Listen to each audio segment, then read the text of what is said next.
Oba! Vamos lá então, pessoal. Opa, vamos lá, aula 3. A gente hoje esperar um pouquinho mais, porque tem menos gente online, então provavelmente também vai entrar gente que vai ver gravado.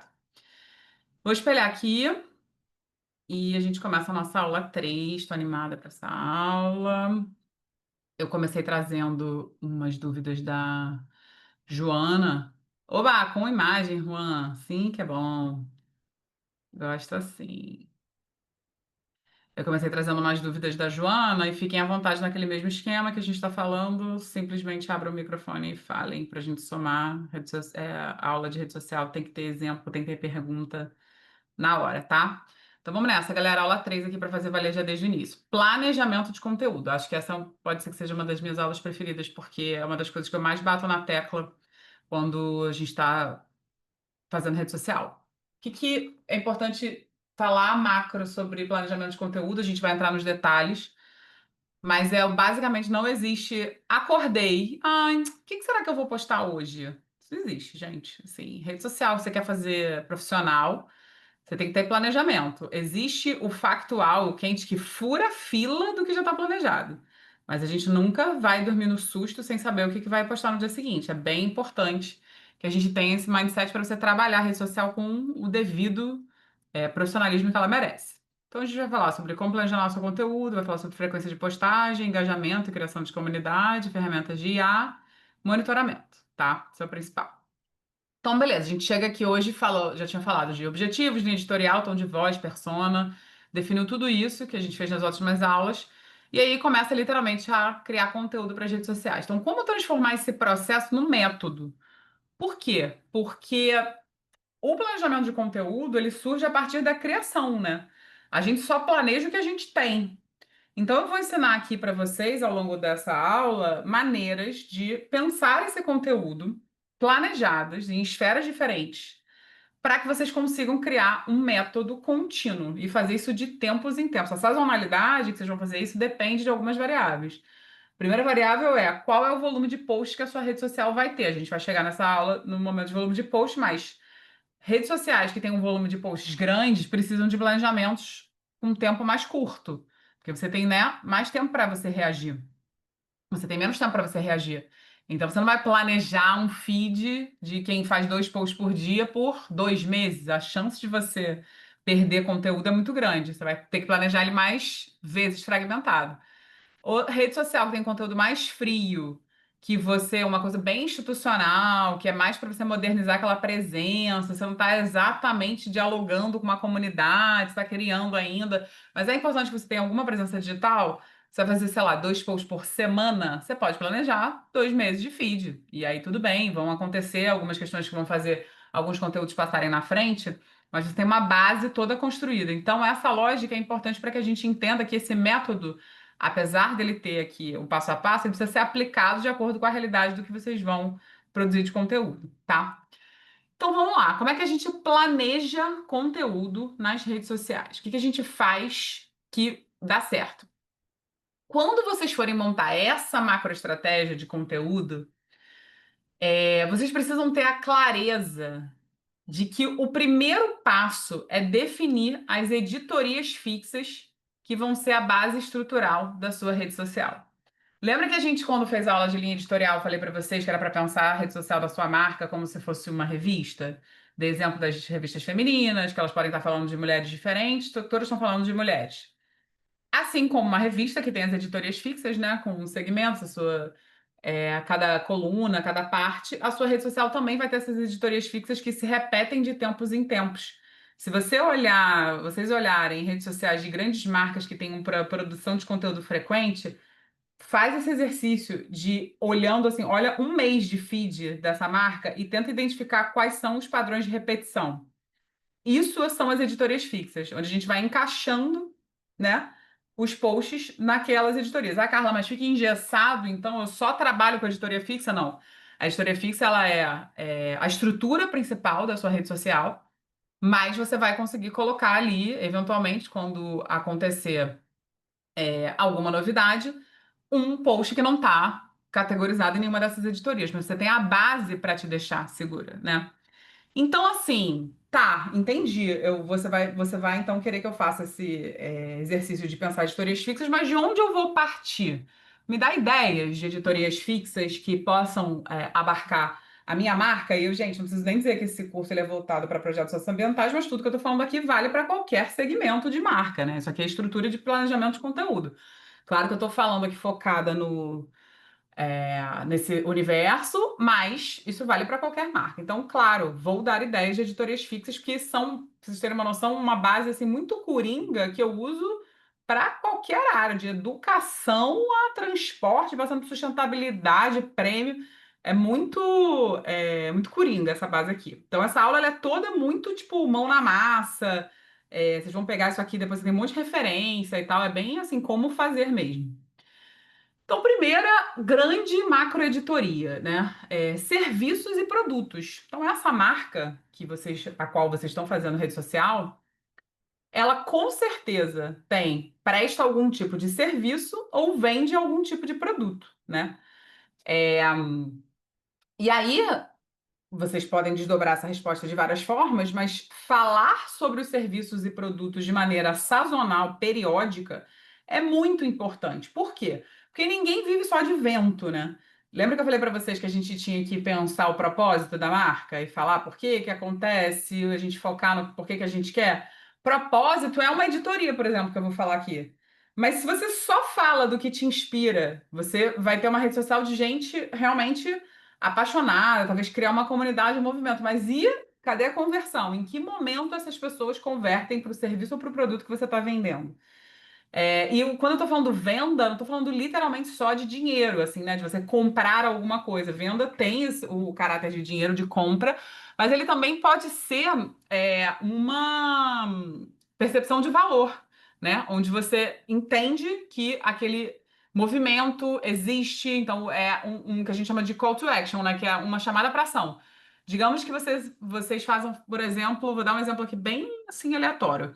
Aliás, uma referência, se vocês quiserem anotar. Margem Newsletter. Não sei se vocês conhecem essa newsletter. Alguém gosta de newsletter, dessa mídia? É super legal. Então, newsletter, né, como se fosse esse nosso antigo e-mail marketing, mas muito premium, assim, como se fosse uma curadoria de links, de assuntos que vem no seu e-mail, de uma maneira que você se inscreve proativamente e você recebe aquilo ali de tempos em tempos, feita por uma pessoa super legal, que tem a ver com o seu segmento. Então anotem essa referência. A Margem, para mim, hoje em dia é uma das. Pô, hoje em dia não, cara, já tem, sei lá, uns 3 anos, 4. Ela é uma newsletter estreando camisa nova do projeto. Que fofo! Depois eu quero ver, Juan, direito. Eu curto muito newsletter aqui. Bom, Gracinha, eu também adoro. Hoje em dia eu tenho menos tempo do que eu gostaria para ler, mas enfim, tá lá, né? Aquele famoso, em algum momento a gente chega lá e lê. Mas a Margem, por exemplo, que eu dei um exemplo, ela é uma newsletter, não tá vendendo nada. Ela não vende, você assina quando quer, ela fala sobre o mundo digital. Então, por isso que eu tô falando. Ela fala sobre o mundo digital, tem links incríveis e tal, bem legal, feita por um jornalista brasileiro. Tem um perfil do Instagram da Margem Newsletter. O perfil do Instagram da Margem Newsletter, qual é o call to action? Fazer com que as pessoas assinem a newsletter. Então, ele quer aumentar a base de seguidores. Isso é um serviço e um produto que ele está vendendo. Então, estou dando um exemplo que não precisa ser literalmente a empresa do copo, sabe? Pode ser uma venda, uma conversão de algum projeto ou serviço. Então, serviços e produtos, de tempos em tempos, a Margem ela faz, por exemplo, uma série de conteúdos incríveis sobre digital, etc. Mas se você ficar só fazendo conteúdos sobre o desdobramento do que está na newsletter e nunca avisar para as pessoas que elas podem se inscrever, esses novos seguidores que vão chegando de tempos em tempos, eles não têm a chamada para ação. Então você perde base. De tempos em tempos, ele precisa fazer com que as pessoas vão para a conversão. Por outro lado, ninguém aguenta só tom de venda. Então, eu dei um exemplo aqui da Magazine Luiza, né? A Magazine Luiza é um portal que vende uma série de coisas. Assine, compre comigo. Ventilador barato, panela barata. Ninguém quer só isso. As pessoas querem se relacionar com as marcas. Então, não dá para ser só o romance, nem só a venda. Você precisa encontrar esse equilíbrio. Por isso é que a gente monta um planejamento onde você vai ter uma série de editorias com divisão de conteúdo. Então, serviços e produtos é a primeira editoria que é muito importante que a gente nunca perca o olhar do que a gente está fazendo ali na rede social, que a rede social dá trabalho. Então, essa é a primeira editoria. Segunda editoria. Projetos internos, trabalhá-los de maneira fragmentada. Então, esse projeto socioambiental, por exemplo, ele tem ou um produto ou um serviço, né, que você vende ali, enfim, ainda que seja essa presença, ainda que seja a percepção de autoridade, e ele tem uma série de projetos internos, né? Então, a gente deu aquele exemplo, por exemplo, do projeto Semente, né? Que foi o caso fictício. Ele vai ter a escola, e aí tem as mudas, e aí tem a presença de pessoas. Você tem que fatiar esses projetos e colocá-los também numa divisão.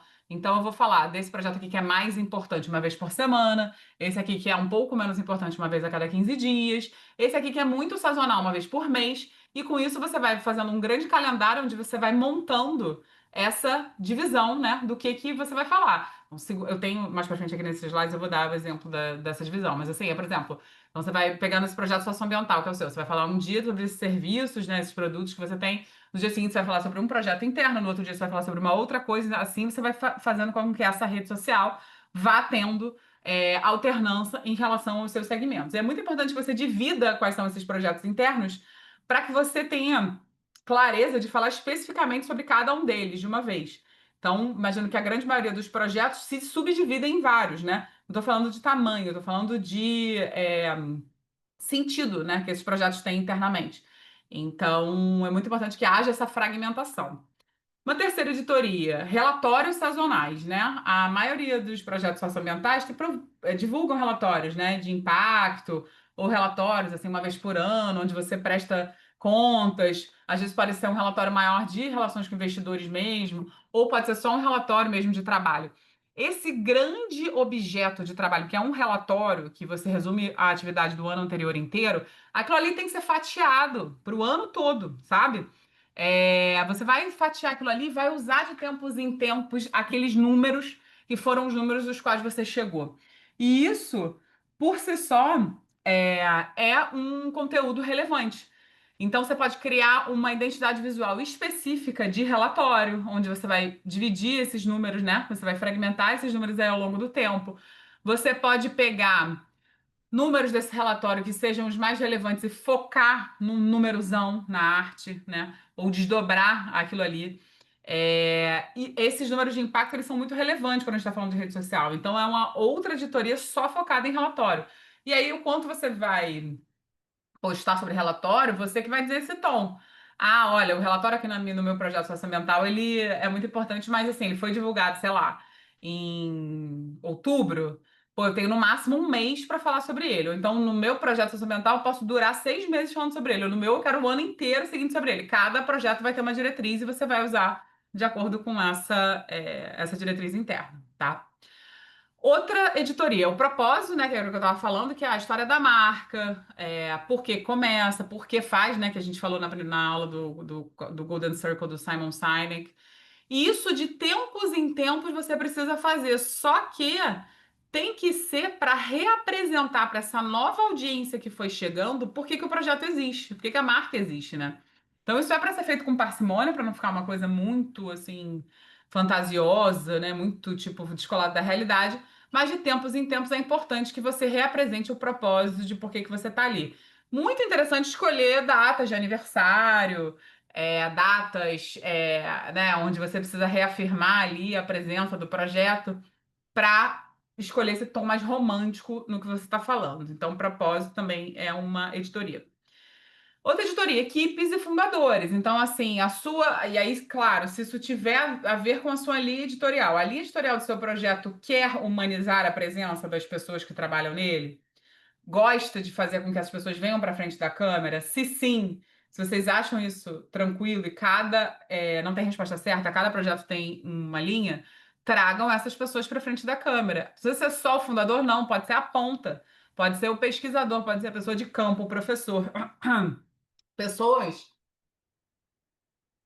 que estão trabalhando em diversos momentos desse projeto. Então, é bem fundamental que, caso tenha a ver com a sua linha editorial, você convida essas pessoas para virem para frente da câmera. E aí você vai fazendo essa apresentação de tempos em tempos.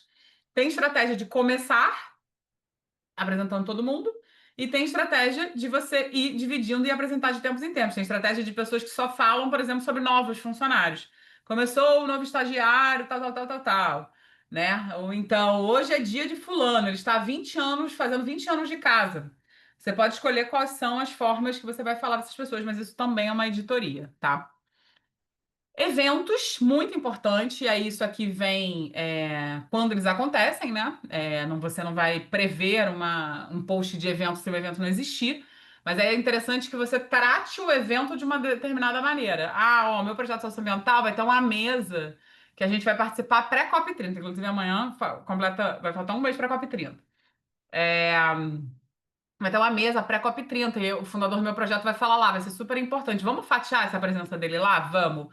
Então ele foi e fez uma fala de 20 minutos super potente. Putz, a gente vai dividir em alguns reels com cortes de 1 minuto e a gente vai estourar algumas frases dessa pessoa que foram impactantes. Ou então não vai dar tempo, vamos fazer só um carrossel e é um carrossel com várias aspas de coisas que ele foi falando ali. Ou então não quero focar na aspa em si do que ele falou, porque eu acho uma coisa mais estratégica. Vamos focar na imagem? Então tem uma imagem final dele participando ali, desse fundador naquele evento pré-COP30, faz uma imagem só. Ou então eu quero mostrar a autoridade, dizer quem são as outras pessoas que estavam juntos ali na mesa. Vamos fazer uma foto, todo mundo abraçado no final, agradecendo ao evento, e aí a gente marca todos os arrobas de todo mundo para que todo mundo comente. Ou então faz o seguinte, isso nem é feed, porque isso não é tão importante, esse evento nem foi tão bom assim, mas coloca nos stories só para a gente ver que tá fluindo e que essa marca tá viva e a comunicação tá rolando. Então, eu aqui dei um exemplo de 5 utilizações rápidas, sem pensar muito, de uma presença de evento. E isso é a editoria eventos. Então, quando a gente cobra evento dentro da editoria da rede social do meu projeto ambiental, socioambiental, eu tenho maneiras diferentes de tratá-lo de acordo com a relevância que esse evento tem. E aí, cada rede social é uma, cada evento é um. Às vezes é um evento super relevante, às vezes é um evento zero relevante. Às vezes é uma coisa que a gente deu mais vontade de tratar. É, Acontece isso, gente, no dia da rede social, que é tipo dar um que a gente chama de respiro no feed. A gente faz muito isso na agência, assim, tipo, o cliente, ele, digamos, ele é uma pessoa que não faz tanto evento, mas aí ele fez um evento que rendeu ótimas fotos. Aí a gente pergunta, putz, esse evento aqui é relevante para você? E aí ele fala, olha, não é assim exatamente relevante, mas acho que vale uma postagem. Então vamos postar no feed essas fotos sem arte? Porque é importante para a gente dar um respiro no feed. Porque quando você tem um feed de rede social só com arte, ele fica pesado. Então traz leveza você também ter algumas galerias de fotos. Mas claro, tem que ter sentido, né? Você não vai postar um evento que não faça sentido. Então, assim, tem muitas maneiras de você tratar eventos, que é mais uma das nossas editorias. Outra editoria, conteúdo institucional com foco em autoridade e posicionamento, que é o chamado conteúdo frio. Esse conteúdo frio, ele pode conjecturar uma editoria onde esses posts estão todos prontos, diferente dos eventos em que são conteúdos quentes, que vão surgir a partir do que acontecer nos eventos. O conteúdo institucional com foco em autoridade e posicionamento, ele é um conteúdo frio. Por quê? Porque ele é efetivamente o que o seu projeto socioambiental faz. Então, a gente deu o exemplo fictício do projeto Semente. Ele vai lá, trabalha com mudas na Mata Atlântica, recebendo criança, etc. O que ele faz, seja hoje, amanhã, etc., não muda. Então, esse post está pronto e ele pode sair de tempos em tempos. Ah, Carla, mas esse conteúdo é frio. Será que ele vai engajar? Depende da forma como ele é feito. E assim como eu falei que de tempos em tempos a gente precisa ter post de propósito, post de fundadores para você representar a audiência, é, conteúdo institucional é muito importante para que as pessoas, apesar de seguirem a rede social vendo as atualizações, não esqueçam que de fato você está seguindo uma rede social porque você gosta daquela marca, então você se identifica com o que aquela marca faz. Então, o conteúdo institucional ele é aquele arroz com feijão, bem feito, que precisa existir na grande mistura que é um feed de rede social, tá? Estudos, pesquisa, produção científica, é o conteúdo mais cabeçudo, né, que a gente tem ali de uma determinada marca, mas que você pode fragmentar, que mostra autoridade também. Diferente do conteúdo institucional, que é o que você faz, o estudo, ele aponta para uma amanhã, né? Então, o que esse projeto social está fazendo, o que ele está pesquisando, o que está acontecendo, é o gerúndio, né? O agora. E isso é super legal que seja mostrado, porque dependendo do segmento, caso haja realmente uma grande, grande investimento nessa área, isso dá muita autoridade quando você faz conteúdos focados em estudo, pesquisa e produção científica, tá? Então, bem importante. E aí, como é que a gente sai do lugar comum disso não ficar chato? Quando você escolhe a rede social a qual você quer falar de uma maneira que essa mensagem esteja adequada. Conteúdo institucional também é muito importante para agregar valor à divulgação de produtos. Total, Bia, muito importante. Porque a gente entende que o conteúdo institucional ele é o que vai fazer de fato a conversão do funil. E aqui vou trazer um pouquinho de letramento de marketing, que não é o objetivo dessa aula, mas só para explicar, né? Quando a gente tem um funil de venda, vamos lá, um funil de venda, né? Então, você tem literalmente uma imagem de um funil. Pensa aqui que em cima, na boca do funil, que é a boca mais aberta, você tem a fase da descoberta, que são pessoas que estão passando por aquela rede social e viram algum post que elas acharam legal e, que legal, ótimo, isso aqui é interessante, vou seguir, sei lá, tô descobrindo aqui, fui tagueada por alguém, achei legal. No meio do funil, que a gente chama de meio do funil, é onde você tem as pessoas que já estão naquele ambiente, já estão propensas a consumir o seu conteúdo, estão consumindo o seu conteúdo de tempos em tempos, querem entender mais o que você faz e estão interessados em algum momento a converter. É nesse momento que a gente faz bastante conteúdo institucional, porque o meio do funil são as pessoas que você já pegou, elas já estão ali no meio, elas já estão propensas a consumir mais de você, então você tem que explicar o que você faz, trazer percepção de valor, etc.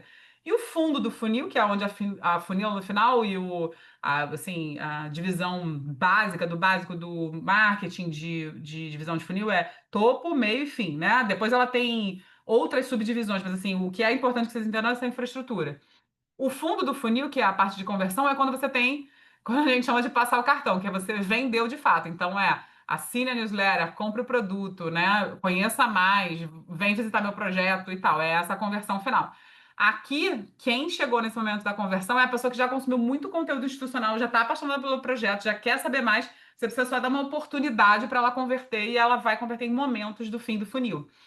E aí, por que eu fiz essa explicação técnica aqui de funil de vendas de marketing? Porque o conteúdo institucional da rede social de um projeto, ele aquece esse público que já está totalmente propenso a consumir, gosta, consome de você para o momento em que você abre a. Vamos para o dia de doar, que é o dia 2 de dezembro? Então você gostou. Agora esse é o momento, a gente precisa do seu apoio, da sua ajuda. Ou então, agora que bom que você gostou, Gracinha, eu fiquei feliz que você achou didático esse exemplo. Eu acho esse conteúdo importante para a gente falar. Boa noite, professora. No projeto pessoal pede mais conteúdos falados, mas temos pouca disponibilidade para gravar. Você acha que usar voz gerada por inteligência artificial poderia prejudicar o desempenho no algoritmo? Rodrigo, depende muito dessa resposta. Porque o fato de eles pedem conteúdos falados no sentido de vocês falarem, é isso? Só me responde aqui por escrito. E aí você tá pensando, e como você tem pouca disponibilidade para gravar, tipo, ter imagens e cobrir com voz de IA, seria isso? Só me responde aqui quando puder. Respondeu. Isso, tá. Isso é possível ser feito. Num primeiro momento, me traz uma sensação de que pode ficar distante. Porque não tem nada igual em termos de proximidade você ver uma pessoa falando e consumir aquele conteúdo falado, mas ele pode ser salvo pelo humor, caso exista humor nesse tom de voz. Lembra que a gente falou na aula de tom de voz se existe humor? Você acha que tem alguma chance de ter humor no tom de voz do teu projeto? Porque se tiver alguma chance de ter humor, ainda que seja um humor fino, não precisa ser nada escrachado nem nada, dependendo do nível das imagens que você fizer, a voz de IA, ela pode ser, e entendendo que ela está declarada como voz de IA, você não está simulando que é uma voz de uma pessoa, ela pode ser vista como um elemento até jovem. Por exemplo, no TikTok, que é uma rede social que usa muita linguagem gerada por inteligência artificial automático, né, ali direto dentro da própria rede, você bota no TikTok, você pode literalmente escrever um texto com um botão, você fala ler com voz. E aí você tem opção de voz homem, mulher, pessoa nova, pessoa mais velha, tipo, é incrível. E aquilo ali, ele nem é tão percebido como IA, ele é percebido como um código, assim, um traquejo da rede social. Tipo, super de boa usar, a gente já usou em 1.000 clientes. Mas o TikTok é propenso a uma linguagem mais descontraída, bem-humorada e jovem. Então, ali funciona. Eu não colocaria, por exemplo, no Instagram sem estar dentro total da proposta.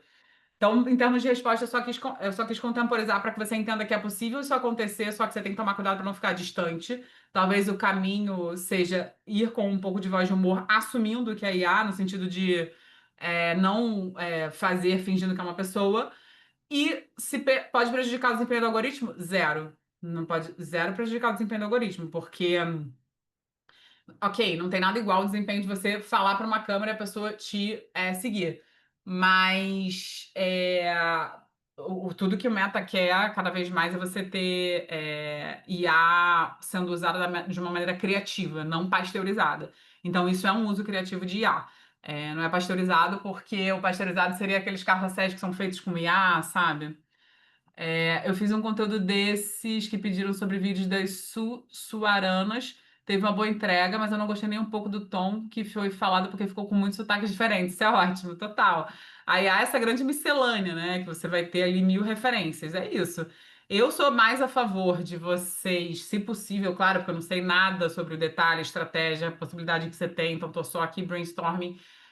Prefiro que você grave várias imagens e depois cubra com um áudio narrado, sem aparecer rosto, do que de repente usar só IA, sabe? Eu acho que esse é um caminho possível. Então, exemplo, digamos, você fez um vídeo específico sobre um determinado segmento, fez várias imagens de apoio. Você pode começar narrando. Hoje eu fui em tal lugar e foi muito legal porque aconteceu isso, isso, isso. Aí depois a gente fez isso, isso, isso e lá, lá, lá, lá, lá. Tipo, quando você explica, tem mais chance de isso performar bem, entendeu? Mas óbvio que depois você me conta sobre essas possibilidades, né? Porque eu tô aqui dando uma orientação sem saber detalhes. É, então, isso. Top, vou ver isso. Imagina, vamos falando. Então, outra editoria, estudos, pesquisa e produção científica. Ah, mais uma editoria aqui, datas comemorativas que tenham a ver com o seu nicho.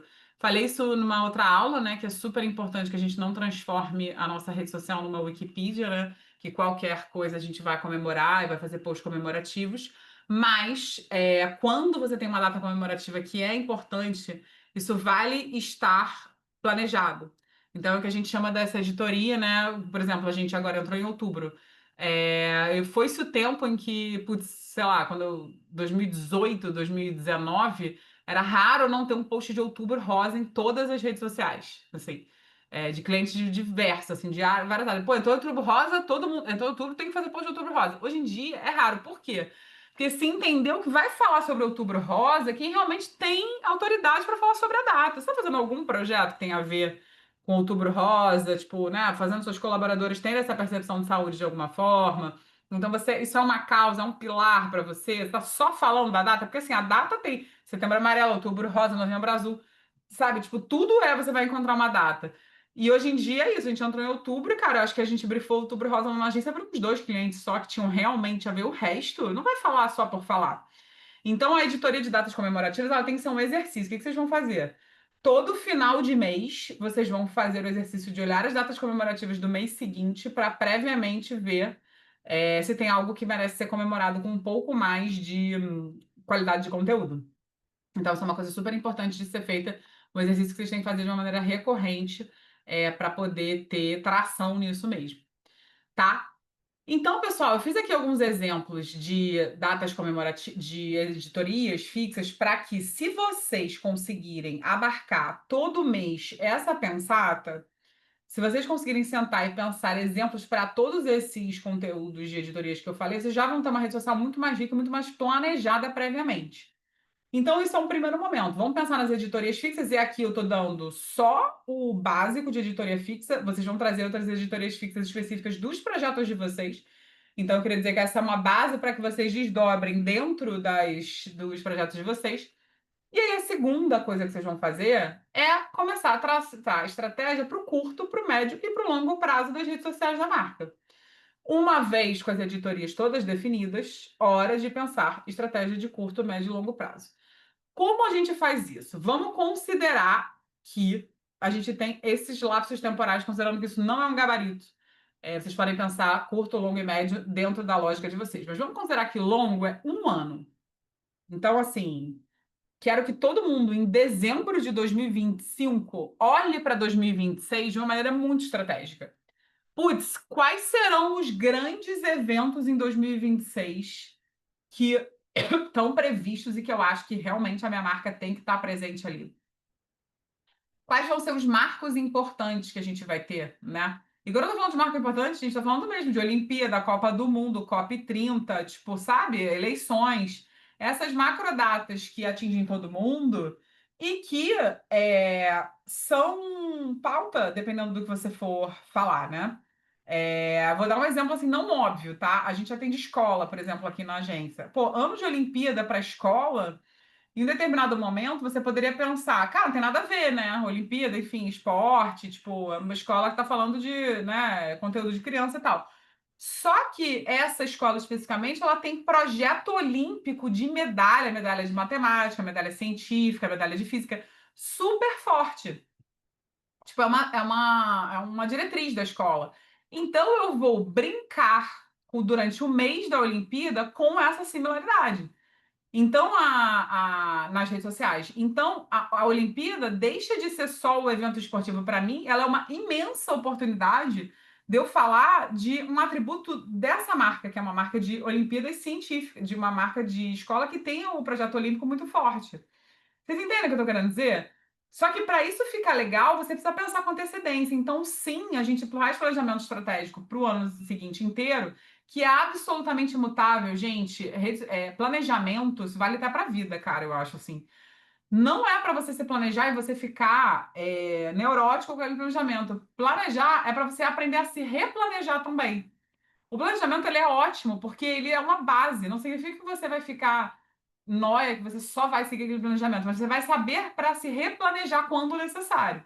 Então é óbvio que quando a gente faz uma previsão de um ano para uma marca de rede social, você não está fazendo o post que eu vou fazer em novembro de 2026. Não é isso. Mas eu vou olhar aquele calendário do ano de uma maneira muito estratégica para pensar, putz, esse evento aqui, ele vai ser muito bom. Então eu posso, de repente, criar uma campanha que eu acho que tem a ver, a gente pode começar a se preparar com um pouco mais de antecedência. De repente, eu vou fazer a minha contratação de fornecedor para fazer um audiovisual caprichado nessa oportunidade aqui. Vou reservar esse tempo aqui. Vamos tentar fazer uma coisa diferente.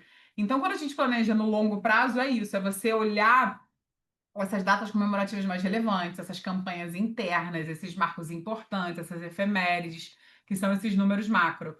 E isso traz uma tranquilidade. Então, vou dar um exemplo aqui. COP30 estava no meu planejamento estratégico de 2024, de dezembro. Lá na agência a gente faz um planejamento estratégico que pensa o ano seguinte inteiro, fala sobre, não sobre exatamente, especificamente o cliente, mas sobre a agência, as coisas que a gente quer conquistar, o que a gente quer fazer, os assuntos importantes, o que pode melhorar nos atendimentos do cliente, o que está funcionando, o que de processos internos pode melhorar, o que está funcionando, o que está faltando, o que a gente está errando.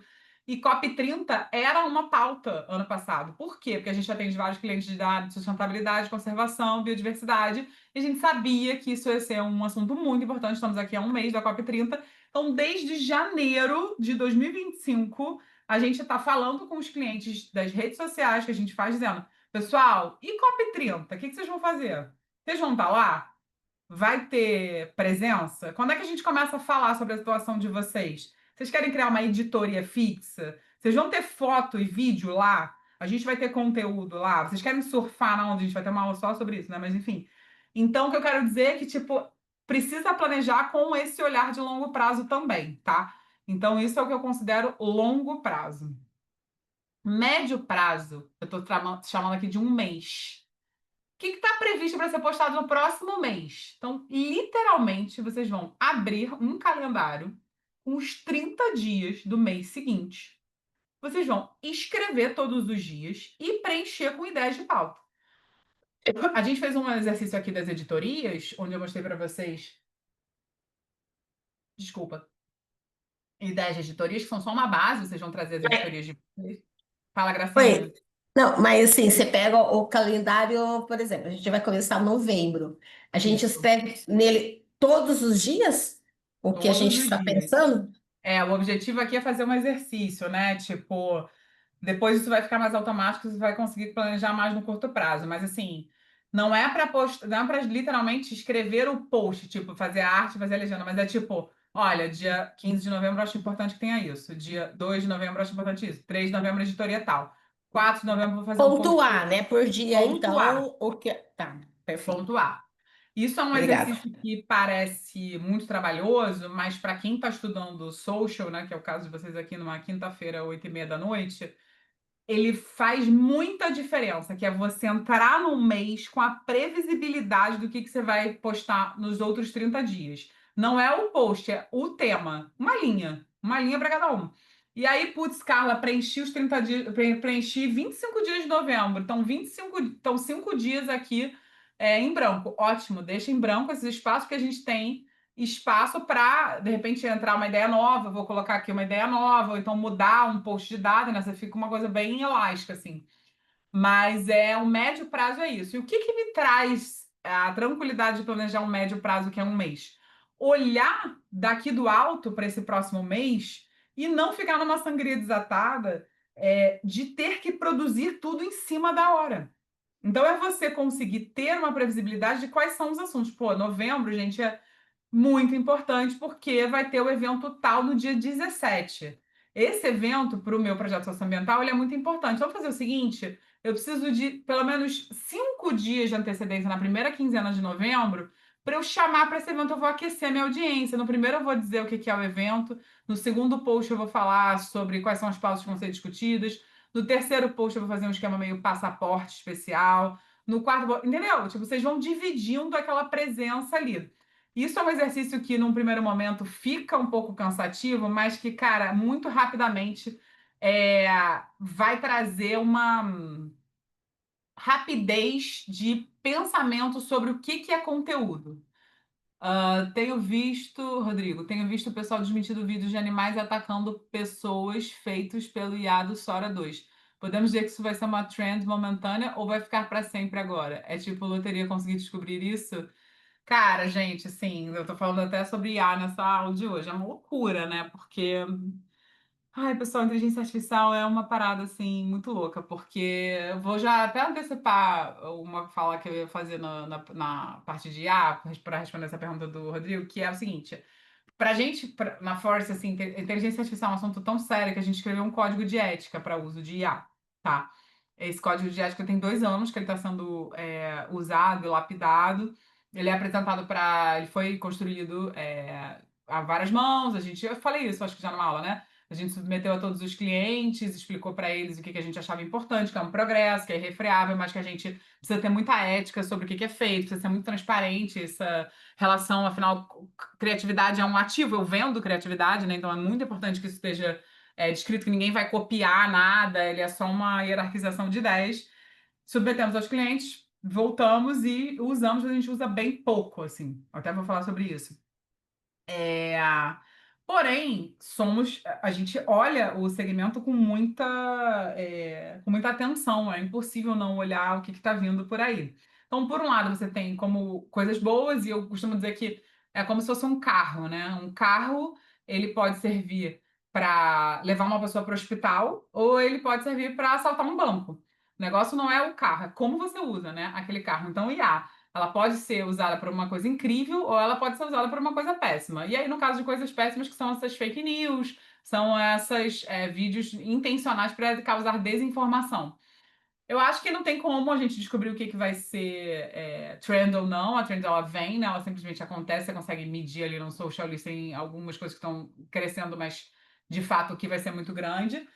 Mas é preciso muito, principalmente quem é da área de socioambiental, combater desinformação com dados, assim.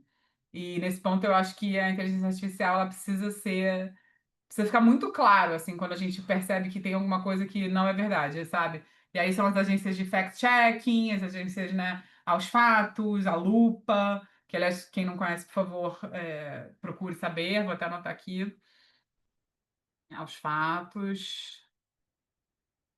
Opa, que são as agências de fact-checking, né, que são bem legais e acaba que é importante até seguir os perfis deles nas redes sociais, eles postam bastante informação. Mas, assim, é difícil saber o que que vai ser ou não.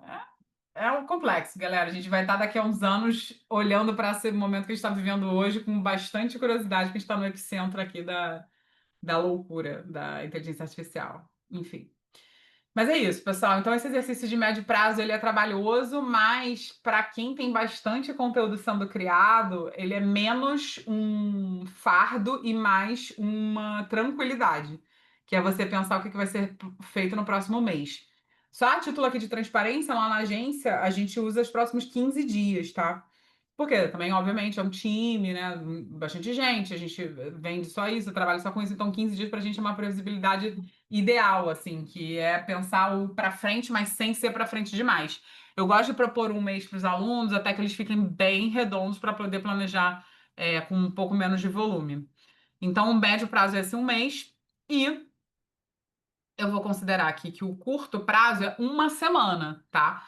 Que é você preparar com antecedência os posts frios e o plano de execução dos quentes. Então, o que que é uma semana? Literalmente vai chegar amanhã, que é sexta-feira, inclusive eu montei um exercício não, uma visualização assim do que seria esse planejamento de conteúdo considerando a sala de hoje, e vocês vão planejar o que vocês vão postar de segunda a sexta da semana que vem. Então, tipo, segunda-feira, o que que vai ser postado? Terça, vai ser postado quarto? Vamos planejar esses posts, vamos fazer esses posts executáveis, o que falta de material, pedir, começar essa legenda. Isso é o exercício contínuo de rede social, que é essa produção em série, né? Que é a entrega. Vamos fazer tudo isso.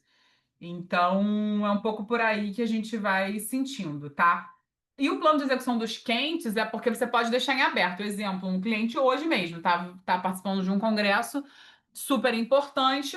E aí ele virou e falou assim: faz o seguinte, vamos deixar esse post no LinkedIn aberto, porque eu não tenho noção de como é que vão ser as mesas dessas duas pessoas que vão falar. E aí a gente falou, claro, vamos lá. Foi passando o dia, nada do cliente mandar. A gente, e aí, fulano, como é que tá? Não, vamos só soltar stories com vídeos. Mas o foco do dia era o conteúdozão, um carrosselzão de LinkedIn, marcando todo mundo, etc. Ao longo do dia foi só stories. A gente fez aquele fundo transparente, sabe, em PNG, fez uma frase que o cliente conseguia ir postando na hora direto do congresso que ele estava, as coisas que eram importantes. Cara, deu 5 da tarde, a Force funciona até as 6 para redes sociais e 7 para finais de emergências, rondas, etc. Quando deu 6h15, pessoal, foi o seguinte, a gente não conseguiu finalizar a tempo, vamos com um conteúdo de 2 parágrafos no LinkedIn só, bem coringa, e um carrossel de fotos, e foi o que foi resolvido. O dia de hoje estava reservado para esse post no LinkedIn. O que aconteceu são outros 500. A solução que a gente fez foram outros 500, mas é isso, você estava previsto, por quê? Porque o congresso é hoje, não faz sentido postar esse post outro dia, para esse cliente, né? Poderia muito bem ser um post do tipo: ontem foi realizado o evento tal, mas esse cliente tem essa necessidade. E a gente assim deixou esse dia todo previsto. Isso que eu estou dando um exemplo que aconteceu hoje na minha agência é um plano de execução do quente, que é previsto naquele dia, post do congresso tal. O que foi acontecendo ao longo do dia? E aí a gente decidiu que o melhor caminho era um postzão no final mais genérico para poder abarcar tudo. Então, é assim que a gente consegue reagir a planejamento de curto, médio e longo prazo. Por que que esse planejamento existe? Para que essa fila desse planejamento seja furada hoje por um post quente ou factual que surgir. Quando eu tenho vários posts prontos ou previstos, quando entra um factual, ele fura a fila e passa na frente, empurra os outros. Eu não perco aquele post que estava frio, pensado. Ele só é levado para frente. Isso te dá tranquilidade que essa rede social vai estar abastecida sem que você fique muitos dias sem postar. Então, basicamente, essa é a visão de planejamento de curto, médio e de longo prazo. Deixa eu ler aqui. Rodrigo. Peraí, deixa eu subir aqui um minuto. Na empresa, os biólogos estão odiando as IAs porque está atrapalhando muito o trabalho que estamos fazendo na área rural do projeto. Cara, eu acho que é para a comunidade científica se unir sem olhar a IA como uma ameaça, mas como algo irrefreável do tempo moderno e combater desinformação com informação verdadeira. Não tem jeito. E o Yuval Harari, vocês sabem que é o autor do Sapiens, ele, que é aquele escritor israelense, fantástico e tal, ele virou e falou, outro dia ele deu uma entrevista muito boa, que ele falou que a melhor forma que a gente vai ter de fazer com que a nossa sociedade consiga continuar existindo da maneira como ela existe hoje é confiando na burocracia. E aí esse pensamento é tão sofisticado que no primeiro momento você fala, porra, mas na burocracia? Por quê? Só que a burocracia em tempos de IA é o que garante que você tenha os processos sendo respeitados. Senão é tudo tão fluido e tão rápido e tão, né, nuvem que você acaba não conseguindo manter a credibilidade do que é feito. É a foto que você não sabe de onde é. É basicamente porque que a imprensa tradicional existe, né? Por que que é relevante você ler uma matéria numa imprensa tradicional e não num veículo que é desconhecido da fonte? Porque você tem a burocracia do processo ali sendo feita, né? Então, eu achei bem interessante essa entrevista. Joana, em relação com a imprensa, esse planejamento também é fundamental, não só para a gente trabalhar com tranquilidade, mas na hora de apresentar o relatório de resultados. Tudo fica muito mais claro. Total, Joana. Assim, é muito importante, porque a gente consegue também ter a previsibilidade das pautas, né? Que é isso que faz muita diferença. A Mari Kruger faz esse trabalho de desmentir de uma forma super criativa. Excelente exemplo. Quem não segue, siga a Mari Kruger. Ela é maravilhosa, ela é uma divulgadora científica muito boa. Ela participou já de um evento de um cliente nosso, uma fofa, assim, super querida. Tem uma audiência monstra, tem uma super comunidade e é uma pessoa que vale muito a pena seguir para estudar também produção de conteúdo. Ai, Beatriz, jornalistas de plantão agradecem. Que, não, eu sou jornalista também, tô louca. Não, imprensa tradicional sempre. Nossa, confiar na imprensa, confiar nessa estrutura.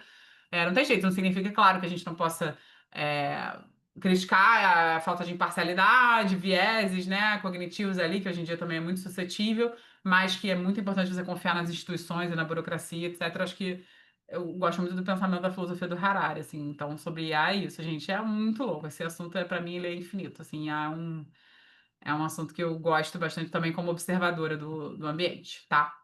Então é isso, todo esse planejamento existe para que essa fila seja furada. Gente, talvez hoje eu passe, hein, cara, 10, 15 minutos no máximo. Tô fazendo a minha conta de slides aqui que eu tenho, mas vamos lá. Qualquer coisa ficar gravado. E aí ficou claro, né, esse pensamento do planejamento, da gente pensar nesse curto, médio e longo prazo e ser furado por alguma coisa quente, que ótimo, é muito bom ser furado, tá? Ser furado é uma coisa assim maravilhosa, porque vem alguma coisa mais importante que empurra esse frio. Então, hoje essa rede social tem muito mais chance de ter engajamento, de criar comunidade, gerar diálogo, porque foi algo que aconteceu hoje. Então, que ótimo, que venham os posts quentes. Vamos lá, seguindo aqui. Vou dar um exemplo dentro do caso fictício do nosso projeto Semente, considerando que a gente vai planejar o 2025.4, ou seja, esse último trimestre do planejamento do projeto Semente. Então, eu estou colocando em prática aqui, até foi um pedido, eu lembro da aula passada que vocês pediram, eu montei essa aula pensando nisso, que era como eu ia montar um planejamento específico de um projeto fictício. Então, vamos lá. Eu sou gestora do projeto Semente. Acho que da última aula quem não estava só a Moira, né? Moira, você não estava na última aula, né? Eu acho que eu não te conhecia ainda. Tudo bom? Prazer. Olá, prazer. Não, Tudo eu bem? entrei no final da última aula. Ah, então, pois é, acho que eu não tinha te conhecido. Mas você não se apresentou, né? Não, Ah, vamos apresentar agora para saber. Eu sempre gosto de saber. Me conta de onde você que área você trabalha, projetos, se você já trabalha com redes sociais, por favor. eu sou bióloga, eu não trabalho com redes sociais, eu sou professora e a gente sempre eh, tem projetos e hoje os editais de projetos, eles vêm, vários projetos vêm com, vários editais vêm com uma cláusula de divulgação dos projetos, né? Uhum. Então, esse tema, então, foi um tema interessante, porque a gente acha que a rede social é só chegar a escrever, né? Lá, colocar umas fotos, Opa! e não é assim, né? Não, não é. Toda essa questão que tu estavas falando agora de planejamento, ela é muito importante, né? E assim, e como também tenho que lidar com vários alunos e tudo, então não é uma coisa profissional que a gente faz, mas tem que ter um mínimo de organização e de funcionamento, né? Eu Então mesmo. esse curso veio assim bem assim a calhar, né, para o que a gente está precisando. E Que também ótimo. durante as aulas é importante também para os alunos, para a gente também saber orientar um pouco os alunos, não a fazer redes, mas como, onde eles devem buscar, o que que eles devem buscar, né, para Total. isso. Ai, Então, maravilha, tá ajudando Morgan. bastante. Obrigada. Que Eu tô ótimo, bom olhando, eu saber. tô assistindo as aulas passadas, as duas aulas passadas, né? Mas Aham. ainda não terminei, Ah, é lento muita o coisa, processo. né? Mas Não, tá, pô, já tá ajudando bastante, que assim, bom. isso, porque a gente precisa lidar com isso no dia a dia, né? Então a gente tem que ter Precisa essa muito. mínima noção de organização da ideia, né? Que eu sempre falo para os alunos, olha, a gente tem que organizar a ideia. Não É adianta isso. chegar jogando Exato as planejamento coisas, é isso. Que bom. Muito né? obrigada. Bem-vinda, Tá? viu? Obrigada. Maravilha. Então vamos lá, pessoal, para o nosso case fictício aqui de planejamento 2025.4, projeto Semente. Ah, Então, esqueci de falar, eu sou do Pará. que ótimo, olha aí. Uhum. Então já temos insider da COP30, correspondente Sim, local, é. adorei. É, fazendo exercício fictício. Putz, sem forçar a barra, datas importantes do último trimestre, que a gente tem. Outubro agora, dia do professor, por quê? Porque o projeto Semente, ele trabalha, lembra, com professores que vão levar os alunos, né, para fazer as aulas da Mata Atlântica ali, dentro do bairro de Botafogo, do Parque de Botafogo. Então, é uma área muito importante que eu tô falando com, é uma data muito importante que eu tô falando com uma persona minha, que é uma pessoa que está sempre ali dentro, que é importante para mim, importante para o meu negócio. Então tem que fazer alguma coisa legal para esse dia do professor. No dia 18 de novembro é uma efeméride, que é o aniversário de 20 anos do Projeto Semente, então a gente tem que pensar com certeza alguma coisa legal do planejamento aqui de longo prazo. E no dia 2 do 12 é o dia de doar, meu projeto é uma ONG, né, ele é um projeto aqui que também trabalha sem fins lucrativos, então a gente depende muito de recursos para existir também. Então é assim que esse projeto aliás, desculpa, ele não é uma ONG, ele é um projeto socioambiental. Então ele depende de recursos para existir e tem uma parte do projeto que é com aquele possível morador que mora perto e que pode doar para o projeto. São esses amigos do parque, né, que eu tinha falado. Então eu fui, pensei na minha marca, pensei nessas três datas importantes, uma para cada mês do ano. No dia do professor, porque eu estou me programando com antecedência que era algo especial, eu vou pedir para as escolas parceiras gravarem um depoimento no parque. Estética captada com audiovisual profissional, as 5 escolas mais relevantes indicando um professor, cada uma, para falar e todos respondendo a mesma pergunta conduzida por um entrevistador: como é ter a natureza como sala de aula? Quando eu descrevo o que é esse conteúdo, vocês percebem que ele é muito mais especial do que simplesmente um post estático. Feliz Dia do Professor! Ele é um pensamento de médio prazo, porque eu tô aqui, né, já no mês, na semana seguinte, né? Na verdade, é um pensamento de curto prazo, desculpa, porque eu já tô falando de alguma coisa que é para semana que vem. Mas eu tenho a infraestrutura, eu criei uma mini campanhazinha para todo mundo. Eu vou fazer a mesma pergunta e vou pedir as mesmas respostas e vou compilar isso tudo num Reels que vai ficar bonito esteticamente. Então eu dou a devida importância para uma data que é cara para minha marca. E é por isso que ela vai ser percebida de uma maneira diferente do que simplesmente um feliz dia do professor. Sem contar a parte intangível do networking, que é você fazer esse tipo de ação, né? Então, aqui é um exemplo de como a gente tem que pensar conteúdo também com estratégia de marketing, tá? Então, esse aqui é um exemplo. No aniversário de 20 anos do Semente, vai a gente ter um show ao ar livre do cantor Pedro Miranda, que é um cantor de samba, e a gente vai fazer cobertura nos stories. Portanto, vai fazer então cobertura nos stories e uma galeria de fotos no feed do fim do evento.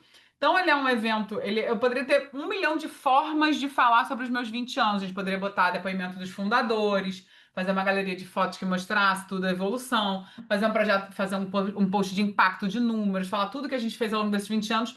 Mas acontece que o físico superou o online. Vai ter um evento comemorativo. Então, o que eu quero gerar de awareness digital para esse evento comemorativo? A atualização desse parque. Então, vai ter stories no dia. No final do dia, a gente vai fazer essa galeria no feed, só com fotos que não são fotos usuais. Geralmente, esse feed do Semente, ele tem um monte de artes, fotos de crianças, fotos de planta. Cara, vai ter foto de show, sabe? Tipo, é uma forma de percepção de valor muito diferente dentro do feed dessa marca. Então, isso aqui é uma outra forma de você usar esse planejamento a seu favor. E no dia de doar, a gente vai soltar uma campanha de 24 horas de duração para tentar arrecadar R$ 10.000 via crowdfunding. A verba, se conquistada, vai viabilizar uma exposição interativa permanente de fotos de espécies da nossa fauna e da nossa flora. Logo, estaremos montando uma comunicação que anteceda o evento em uma semana. Então, para eu estar no dia 2 de dezembro com a campanha no ar, eu quero começar uma semana antes. Isso tem que estar pensado desde agora. Eu vou trazer o status da doação ao longo do dia. Então, eu vou lançar, né, na última semana de novembro, participe do nosso dia de doar no dia 2. A gente vai tentar arrecadar R$ 10.000 para a exposição da nossa fauna e da nossa flora.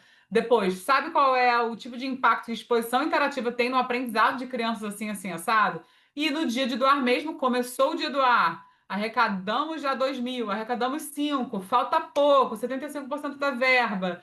10.000, conseguimos, muito obrigada, você faz parte disso. Isso são 5 posts ao longo do dia, né, que você vai dividindo.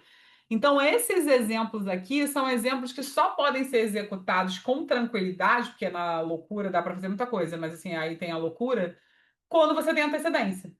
Então, assim, na loucura dá, mas é um saco viver na loucura. Planejamento é bom porque ela te deixa, sabe? Tipo, num lugar corporativo, uma visão corporativa sobre alguma coisa. Ai, Carla, mas é sempre uma maravilha. Não, gente, eu trabalho em agência, é uma loucura, mas o que nos tange, a gente planeja no longo prazo, mas existe planejamento prévio para que no dia você possa ter essas questões que vão acontecendo. Então, isso aqui é um exemplo de planejamento de médio e longo prazo. E como é que eu planejaria no curto, Carla? Beleza, você me deu aqueles exemplos lá das editorias. Tá? Me dá exemplo aqui, por exemplo, dessa rede social desse semente. O que que você vai postar? Próxima semana planejada. Então, estou planejando aqui todos os posts da semana seguinte. Hoje é dia 9 de outubro. Na segunda-feira, dia 13 de outubro, eu vou fazer um post para editoria institucional, quer dizer, aquelas editorias todas que eu fui falando para vocês. Um Reels sobre o impacto que a vivência ao ar livre tem sobre as crianças. Argumentos científicos e texto coberto por imagens das crianças do Projeto Semente. Formato é Reels, a editoria é institucional. Então, aqui é um exemplo. Segundo, editoria Eventos, na terça-feira. Nosso porta-voz vai participar de um seminário sobre educação no Museu do Amanhã. Arte estática com foto dela no feed, participando do evento para reforçar a autoridade. Então, aqui eu quero que as pessoas percebam que essa porta-voz realmente é convidada para lugares, então a percepção de valor do parque aumenta, etc. Quarta-feira, 15/10, editoria Serviços e Produtos, considerando que o dia do professor não estaria pronto, né? Digamos, senão seria o dia do professor. Editoria Serviços e Produtos. Um carrossel explicando como apoiar o projeto Semente na pessoa física e virar amigo do parque. Eu estou direto ao ponto, vocês entendem essa divisão? O institucional está falando da percepção de valor, o evento está me gerando awareness, mas o que eu quero também é as pessoas explicando como é que eu posso virar amigo do parque e fazer a venda. Quinta-feira, editoria Projetos Internos, um post com uma foto em que contamos que um dos nossos professores começou a plantar uma espécie de planta que não existia nesse solo até então. A chamada no final da legenda promete voltar em um mês com uma foto atualizada se a planta vingou ou não. E aí, o que que eu vou fazer? Eu estou fazendo esse post no dia 16/10. Abro o planejamento de novembro e pego lá, 16 de novembro, foto do status da planta um mês depois. Tá pronto um post já de novembro, que eu quero esse status que eu amarrei na legenda do dia 16 de outubro, que um mês depois eu voltava. E aí, no 16 de novembro, lembram quando a gente falou sobre essa planta aqui, que lá, lá, lá, lá, lá? Carrossel. Olha como ela estava, olha como ela está agora. Pronto, storytelling. Você criou uma coisa, criou outra. E com isso eu estou gerando valor. Porque eu estou falando daquela planta e de como ela evoluiu, entendeu? É... Continua na semana, que eu falei que eu planejei a semana toda. 17/10, editoria Propósito, história da marca. Um Reels. Ah, importante. O que que a gente falou aqui na aula passada? Variação de formato. Reels, arte estática, carrossel, post. Olha a variação de formato que eu estou entregando necessariamente, porque eu preciso variar meus formatos, tá? Tô vendo quem pode me entregar melhor em cada uma das situações. Editoria Propósito, história da marca. Um Reels com imagens antigas gravadas no parque e uma legenda explicando como tudo começou por lá. A ideia é ser quase um registro de época, sem edição por cima. Então, aqui, o que faz parte dessa narrativa são essas imagens mesmo antigas, sabe? E a gente vai explicar e vai justificá-las na legenda. 18/10, de novo, editoria de serviço e produtos. Então, a minha editoria de serviço e produtos, ela acontece 2 vezes por semana, porque é muito importante que eu faça essa venda suave. Um carrossel que fale dos benefícios desse tipo de projeto para a educação infantil e reforçando que ainda há vagas para novas escolas entrarem como parceiras. Então, aqui eu estou focando na persona diretora da escola, lembra que a gente tinha feito? Nessa pessoa que de tempos em tempos precisa ver e lembrar, de repente a minha escola está precisando ter uma aula ao ar livre. E no 19/10, na editoria de estudos e pesquisa, uma arte tática com um grande número de impacto do projeto ao longo de 2 décadas. Aqui, então, pessoal, a gente tem uma semana de feed planejado, todos os conteúdos divididos. Dá trabalho, tem que começar logo para isso fazer sentido. Então, essa é a ideia que eu queria passar para vocês, que a gente, se colocar a mão na massa, você sentar e pensar em variação de formato e forma de fazer, dá trabalho, mas a rede social ela sai de um lugar muito mediano para ir para um outro nível de entrega, entende? Então, fica esse conteúdo bem premium mesmo, assim. É isso que eu tô querendo, colocar esse sarrafo lá no alto mesmo para a gente fazer coisas muito legais. E aí, pessoal, vale a conversa sobre frequência de postagens, que desde já vou começar adiantando, dizendo que não existe um padrão. Tipo, ai, se eu fizer então post X vezes por semana, eu vou crescer X% a mais do que outro. Você vai ter esses milhões de dados sendo divididos absolutamente o tempo inteiro. Então, eu vou trazer aqui um conhecimento empírico e um conhecimento baseado no que a Meta divulga na maioria das vezes. Um post por dia é a quantidade perfeita para contas que querem ter relevância e crescer a base de seguidores de maneira constante. Então, assim, se você quer aumentar o número de seguidores, isso é um ativo importante para você, não tem como pensar de que produzir menos do que um post por dia. Então, você precisa ter essa diretriz, que para crescer você tem que ter volume neste caso, especificamente, tá? Então, isso aqui é uma primeira pensata sobre. Entre 3 e 5 posts. Opa, tá errado aqui em português, depois eu corrijo antes de mandar o slide. Entre 3 e 5 posts por semana é a quantidade ideal para você manter autoridade. Então, significa que você tem uma marca que está produzindo conteúdo de uma maneira constante, ela está presente, principalmente dentro de uma pensata ali de horário comercial. E por que ela está presente? Porque ela está constante, eu a vejo com autoridade, entre 3 e 5 posts por semana. A gente tem aqui na agência vários contratos de post segunda, quarta e sexta, isso super funciona.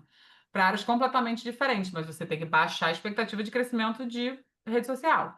A não ser que você faça ads, bastantes anúncios. Aí você pode ter expectativa de novo. Senão, você vai ficar num outro lugar. Isso é bem importante.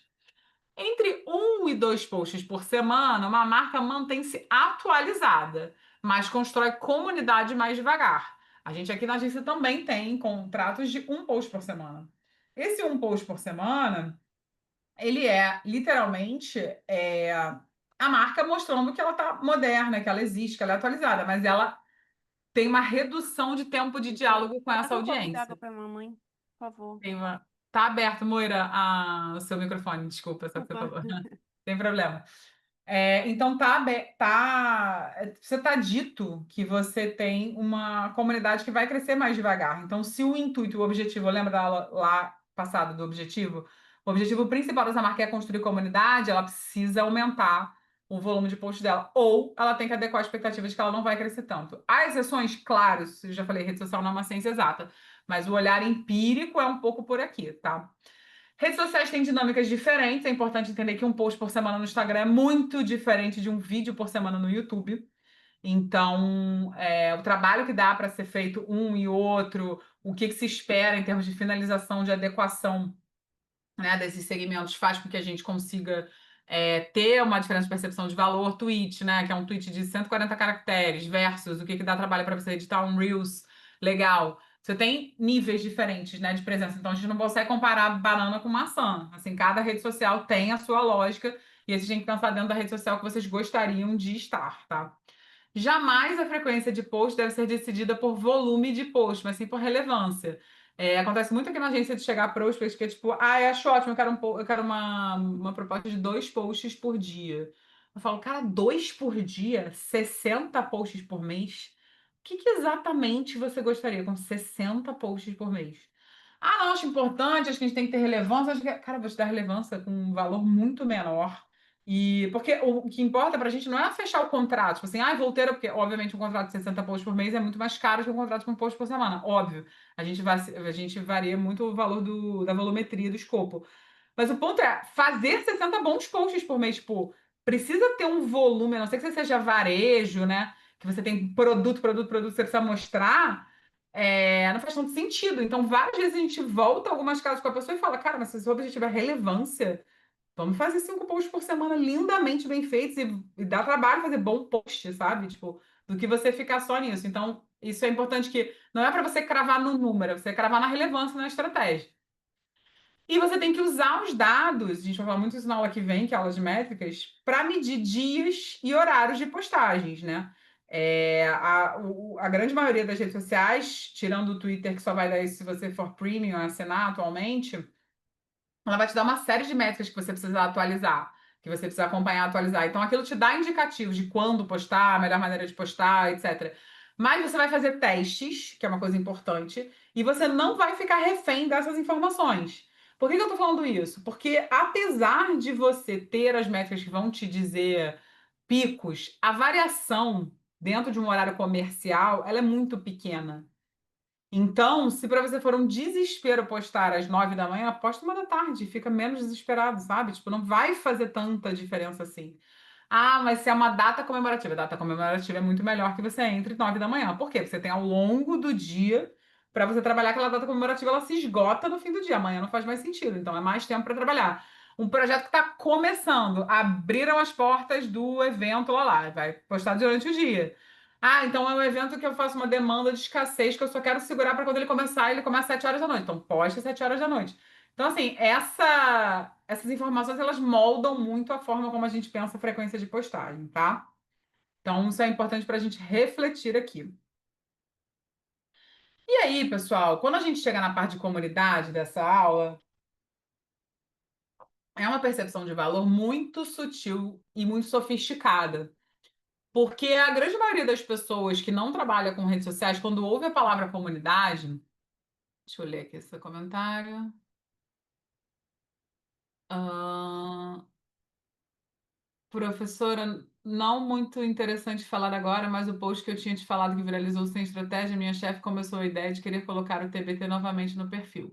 Aí na semana passada a gente postou esse porque ela falou que ia ser bom porque o público gostou. Mas eu não fiquei de acordo porque foi faz pouco tempo e achei que não ia viralizar, mas coloquei a mesma arte na quinta e bateu 1,1 milhão novamente, não entendi nada. Anteriormente tinha sido 13 milhões. Primeiro lugar, parabéns. Você está trabalhando na casa dos milhões, então já por si só, muito bom. É isso, é esse teste, né? É o teste do erro e acerto. Entender por que que tá funcionando ou não. É, tem coisas que não adianta, Rodrigo, tem que testar mesmo para ver o que que vai funcionar. O ponto só de ser TBT tão próximo é uma queda de percepção de valor de marca, né? Porque meio que você acha que a pessoa está reciclando um pouco, sabe? Eu acho que TBT de alguma coisa que aconteceu muito próximo, para quem não sabe, TBT é Throwback Tuesday, né? Que é você postar às quintas-feiras um conteúdo antigo que não tem absolutamente nenhuma explicação científica, apenas um costume de rede social que começou há muitos anos atrás e se repete até hoje. Ele precisa fazer sentido, senão parece que eu tá reciclando o conteúdo do nada, tá? Eu não gosto de TBT sem estratégia, mas com os insights da aula isso vai mudar. Que bom, ótimo, isso aí. Usa para ser algo estratégico, que de repente não deu para postar naquele dia que você quer usar num dia importante, falar de algum assunto. Nada a ver. Então vamos lá, sobre comunidade. Acontece muito com quem não estuda rede social, assim, ou entende de uma maneira mais amadora a comunidade, achar que que é comunidade, um monte de gente que gosta da mesma coisa, assim, de uma maneira muito simplória. Só que quando a gente está falando de comunidade em 2025, com a linha do tempo que vocês viram na primeira aula, onde eu vou evoluindo com vocês, aonde a gente chegou até hoje, com esse letramento digital que hoje em dia você tem as pessoas consumindo rede social a um nível muito mais premium, né? É conteúdo de valor, sabe? Quando a gente está falando de rede social, que conta história e que mantém essa comunicação bidirecional. Por que que eu estou falando isso? Porque comunidade para rede social em 2025, notem que eu estou nichadíssima aqui na nossa área, eu não estou falando de comunidade, por exemplo, de produto, que é gente que compra e gosta e fica falando daquele produto. Estou falando de rede social, de você construir uma comunidade na rede social daquela marca, daquele projeto, é quando você ouve o outro lado, cara. Você não dá para, você tem que perder o medo de ouvir o outro lado. E ouvir o outro lado, ouvir essa pessoa que está na rede social da sua marca, do seu projeto ali do outro lado, significa que às vezes você vai ter um hater. E a gente vai ter que perder o medo do hater, da pessoa que vem para falar mal. ou da pessoa que está sempre criticando alguma coisa, porque no fim das contas essa pessoa ela está presente. E a atenção na economia da atenção que a gente vive significa que ela se importa, sabe? Quando a gente tem aqui na agência clientes que são prestadores de serviço, qual o comportamental normal? A maioria das pessoas que vão para a rede social de prestador de serviço vem para reclamar. Por quê? Porque quando está tudo funcionando, isso é o esperado. Então ela nunca vem para dizer obrigada, a comida chegou no horário. Nunca vem dizer. Você vai para lá quando o teu pedido foi extraviado, você não recebeu, quando você abriu a sua água e a torneira, quando abriu a torneira, a água não caiu. Todo dia você toma banho, todo dia você tem água. Você alguma vez vai na sua concessionária dizer obrigada, foi um ótimo banho? Nunca. Quando você vai, quando tá reclamando, você não tem água, absurdo, eu pago a conta, lá, lá, lá. Então é um comportamental. O ponto é que esta pessoa que vem na rede social para reclamar, estou dando aqui um exemplo nichado dentro do segmento de rede social de serviço, ela é comunidade também. Então você tem que ouvir essa pessoa e identificar quais são as oportunidades de conversão daquelas pessoas. Com isso, você tem uma comunicação bidirecional. Ela fala e você fala também. Se você quer criar comunidade para gente escolada, que é gente que está na rede social em 2025, que consome esse segmento e gosta, você tem que perder o medo de ouvir o outro lado. Isso é uma coisa super importante em comunidade. O que eu tenho que levar em consideração quando estou construindo comunidade? Então, se você quiser ir além das redes sociais, é importante que você crie espaços de interação para essas pessoas, tipo grupos de WhatsApp. Eu acho, honestamente, que é um passo além do mundo das redes sociais, mas ali você cria comunidade muito rápido. Hoje em dia você tem alguém perguntando na aula 1, né? O exemplo dos canais, por exemplo, né? Que são esses formatos da meta de assinatura que você consegue fazer com que todo mundo receba mensagem no inbox. Isso é uma criação de comunidade. Então, são pessoas que têm um número X de seguidores, você tem, sei lá, conversão de 1 a 5% dessa base naquele canal. Só que você vai falar com as pessoas que realmente são os decisores da sua marca, são os que a gente chama de lovers. Isso é muito legal. Se você quiser ir além das redes sociais, o grupo de WhatsApp, o grupo de Telegram é o lugar para você começar a construir comunidade. Mas a gente está falando principalmente de rede social. A gente vai incentivar para criar comunidade o que a gente chama de UGC, que é User Generated Content, que é esse conteúdo imperfeito. Quando eu digo imperfeito, eu digo que esteticamente ele não é o melhor conteúdo do mundo, mas ele é um conteúdo legítimo de alguém que existe, que é o usuário, falando da sua marca. Então, por exemplo, o TikTok é uma rede social que tem muito UGC. Então, se você hoje em dia faz o experimento, você quer saber de uma marca, você quer saber se essa marca é boa ou não, digita o nome dessa marca no TikTok. Você vai ver um monte de UGC, ou seja, um monte de vídeos das pessoas falando sobre essa marca de determinada forma. Isso é o conteúdo de usuário. Quem está ali sendo retratado por aqueles seguidores de uma maneira automática, de uma maneira automática, não, de uma maneira performática, né, que são o que as pessoas estão falando, tem que ouvir essa audiência, essa comunidade, para construir relevância, e não simplesmente, meu Deus, estão falando mal da minha marca, estão falando mal da minha marca, estão reclamando. Não, entende o que aquelas pessoas estão falando. Lembra do exercício das personas, das dores e das ambições? O GC, quando você tem relacionado a uma marca, é dor na veia. É tipo, o que aquela pessoa precisa, o que ela tem. Logo, o que é oportunidade de conteúdo para a gente fazer. Então, construção de comunidade é quando vocês levam o conteúdo de rede social a um ponto que vocês conseguem ouvir essas pessoas do outro lado. Então, parem para pensar atualmente nas redes sociais dos projetos socioambientais, das marcas de vocês ou nas redes sociais pessoais, que tipo de conteúdo dá muito engajamento ou muita troca. Aí é o chamariz de uma comunidade que está se criando, porque as pessoas têm dores comuns. Elas têm ambições comuns, logo elas formam uma comunidade. É isso que vocês têm que ficar atentos para quem quer aumentar essa percepção de valor da comunidade, produzir conteúdo mais focado nessas dores dessas pessoas. Se você tem uma loja, sei lá, de vestidos de noiva, e que é uma loja de aluguel e venda, e que o foco, assim, você tem percepção de lucro, de valor nos dois cenários. Mas você todo dia tem gente perguntando: vocês vendem os vestidos? Vocês vendem os vestidos? Pessoal, não entendi, só vocês vendem os vestidos? Significa que a comunidade não está com clareza da venda dos vestidos. Então você tem que fazer mais posts relacionados a essa dúvida. Quando você tem perguntas que estão sendo repetidas nos projetos por uma comunidade específica, você precisa trazer mais ilustração de resposta, que significa que não está claro para aquelas pessoas.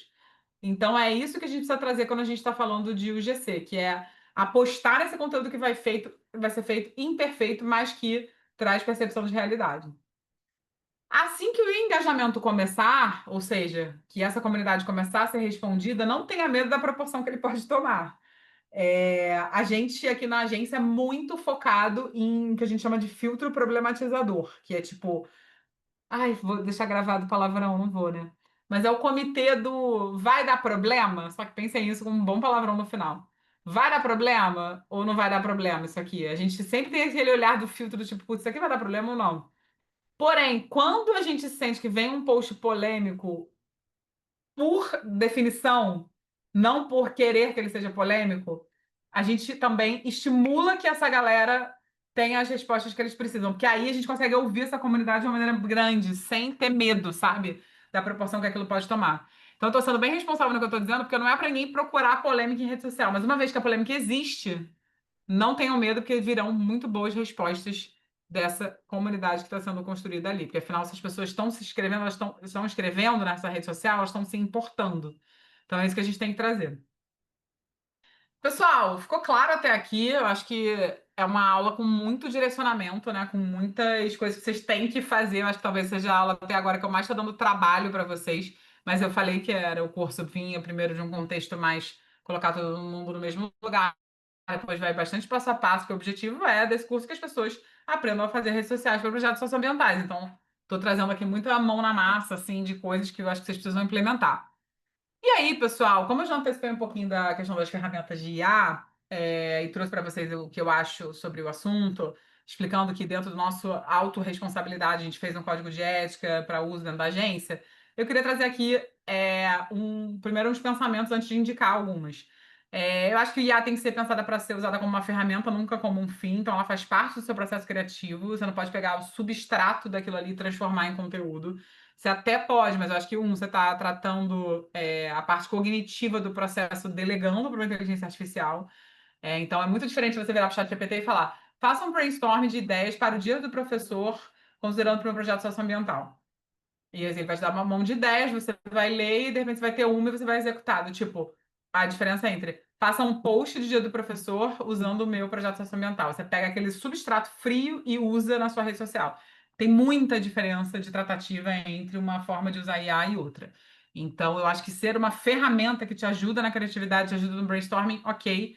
Mas usar aquilo ali como um fim, eu acho que você está, de uma maneira que você não está percebendo, você está empobrecendo muito o seu trabalho. Então, é esse o convite que eu faço primeiro em relação à reflexão de IA.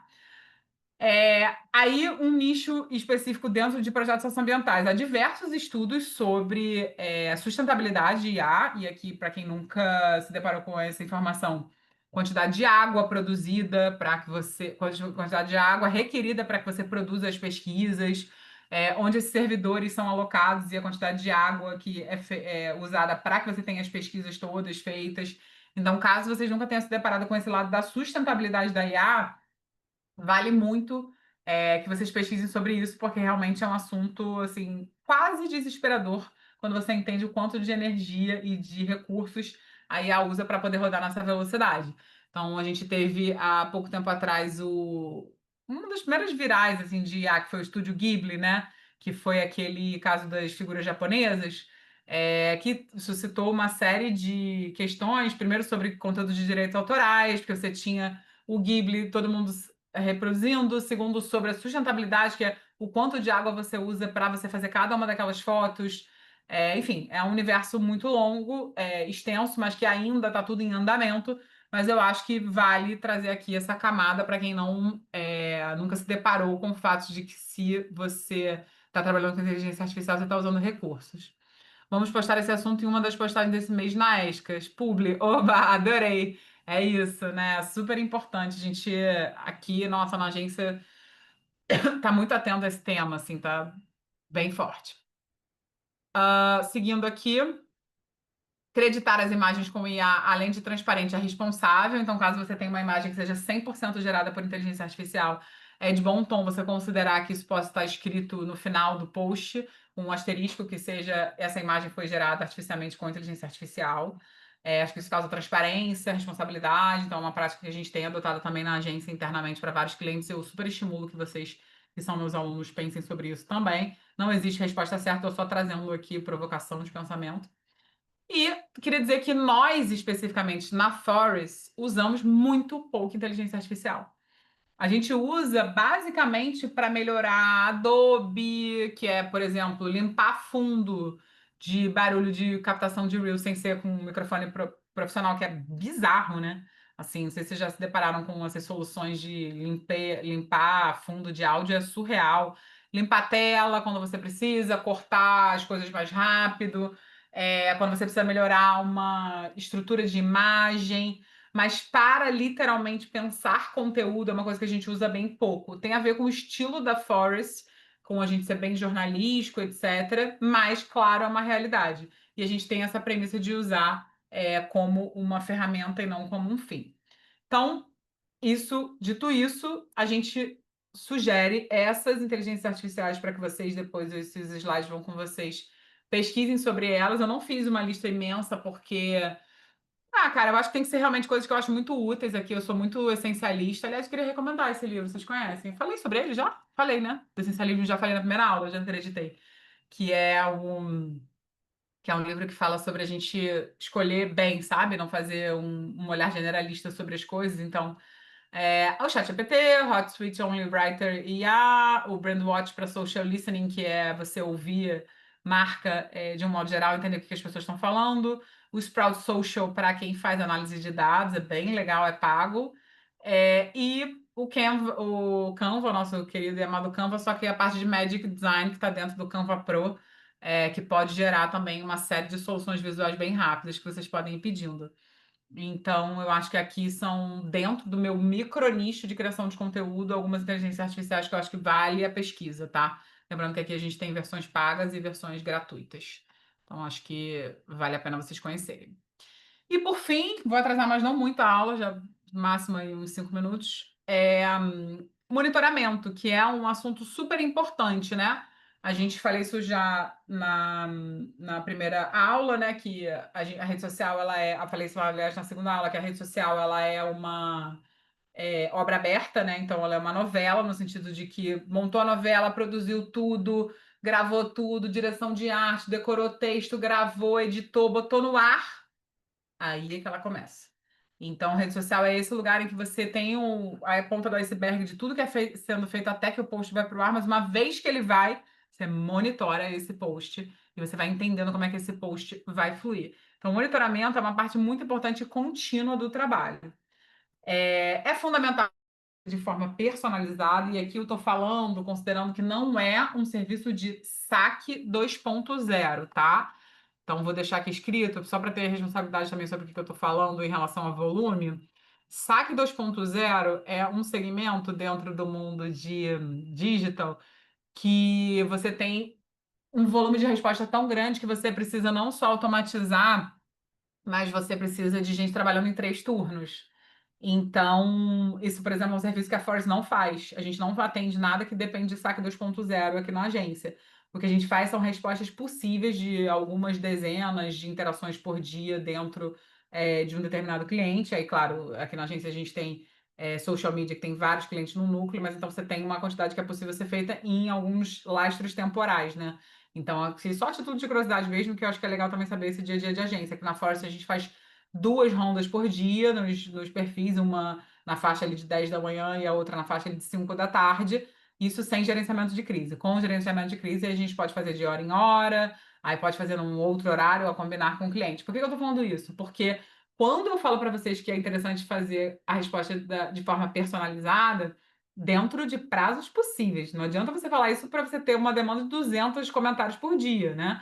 Que você vai responder, você vai demorar o tempo que você vai demorar para isso ser feito. Então, o monitoramento é você, primeiro, entender que existe uma percepção de valor muito grande em você responder de forma personalizada essas pessoas. Vai fazer com que essas pessoas pensem na marca de uma maneira muito mais interessante, vai fazer com que elas se sintam amadas e tenham mais chance de ficar nessa rede social ou de gerar confiança, seja no inbox ou seja no perfil aberto. Então, isso é a primeira coisa importante para pensar sobre monitoramento. Às vezes, um hater pode virar um lover pela forma como foi respondido. Rede social é um ambiente onde você tem muita possibilidade de conversão da pessoa se você simplesmente tratá-la com gentileza.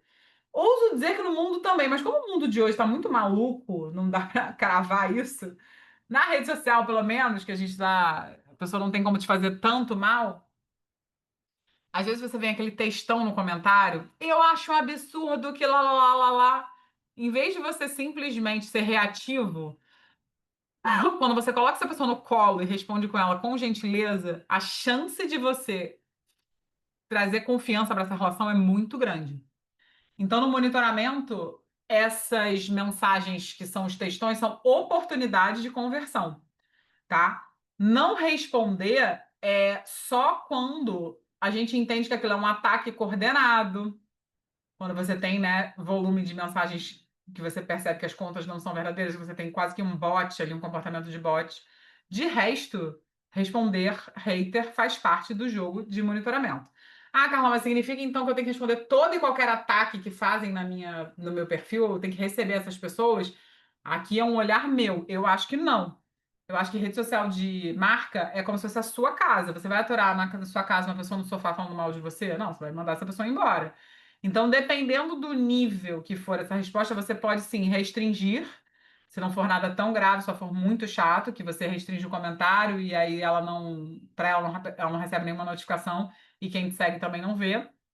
Ou você pode banir se ela ferir algum dos seus pontos de código de ética. Isso aí eu não vejo problema nenhum. Foi-se o tempo em que não era para tirar a gente das redes sociais. Eu bloqueio sem dó quando é alguma coisa que fere alguma dos princípios éticos. Mas quando ela é só um hater, que ela tá comentando alguma coisa, eu acho um absurdo que vocês façam isso, isso, isso. Ai, nossa, pior comida que eu comi nesse lugar. Poxa, fulano, sério, você não provou tal prato? Te esperamos na próxima vez. Pelo seu perfil, a gente viu uma foto que você comeu tal coisa. Então, lá, lá, lá, lá. Essa pessoa ela vai pegar uma nesga dessa atenção e vai falar: Nossa, realmente o cara teve o trabalho de entrar no meu perfil e viu isso. Caraca, eu vou dar mais uma chance.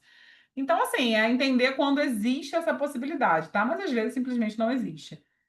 E olha que aqui a gente trabalha com escola, que é tipo, gente, escola é o mundo. Vocês não têm noção.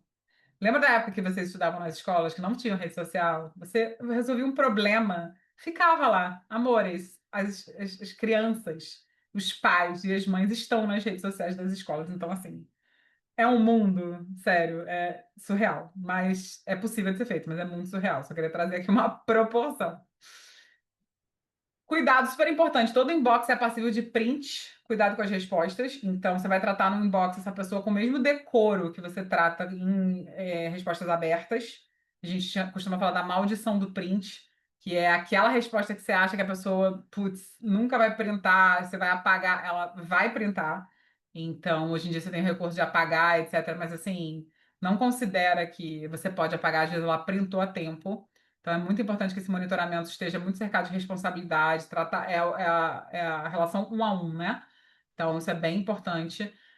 Super sugiro um FAQ, né? Que é o Frequently Asked Questions, que é você fazer um manual de respostas base para que você adapte a base dessas respostas, mas que você tenha ali um caminho. Eu acho que isso é bem importante aqui na agência, a gente faz para todos os clientes. A volumetria deve ser medida e acompanhada para novos insights vindo da audiência. É muito importante que esse volume de mensagens que é trazido, ele seja visto e percebido para que essas dúvidas e esses comentários dessas pessoas gerem uma percepção de valor do que pode ser conteúdo para as redes sociais de vocês. Que foi o exemplo que eu trouxe da pergunta do vestido da noiva. Se a pessoa perguntou 10 vezes se está à venda, é porque não está claro que você vende vestido. A pessoa acha que só aluga. Então, no processo socioambiental de vocês, vocês trabalham com tal coisa, vocês têm estudo sobre isso, têm vagas sobre isso, precisa fazer mais posts sobre aquilo. Então, o monitoramento pode sim ser é, um grande pautador, sabe? Ele pode trazer pautas para vocês num curtíssimo prazo, que é literalmente uma pergunta que existe hoje, pode ser colocada amanhã na rede social. Aqui, por fim, eu queria deixar essas ferramentas, Buzz Monitor, Stiling e MLabs, que são ferramentas que vocês podem fazer monitoramento de redes sociais. Considerando que elas têm várias funções e vários tipos de planos diferentes, mas a parte de monitoramento delas funciona muito bem. E aí, pessoal, chegando no final dessa aula, Eu acho que ela é uma aula com bastante mão na massa e ela nos leva a um convite, que é o último slide que eu falei para a Joana que ela ia lembrar de mim quando eu chegasse nesse slide, que é o seguinte: rede social é muito trabalho. Muito trabalho. Como pode ser visto nessa aula. Logo, ou vocês vão cobrar por isso, para quem eu sei que tem gente que está fazendo a aula e quer se capacitar como agência ou como urgência, né, trabalhar sozinho, etc. Ou vocês vão cobrar por isso como capacitação, como esse curso que vocês estão fazendo agora, no sentido de pedir para o seu empregador, para sua marca, etc., que você tenha mais recursos, né, para você trabalhar. Ou você vai pedir um aumento financeiramente. Ou você vai delegar, que é o caso de contratar uma agência, mas com conhecimento de causa.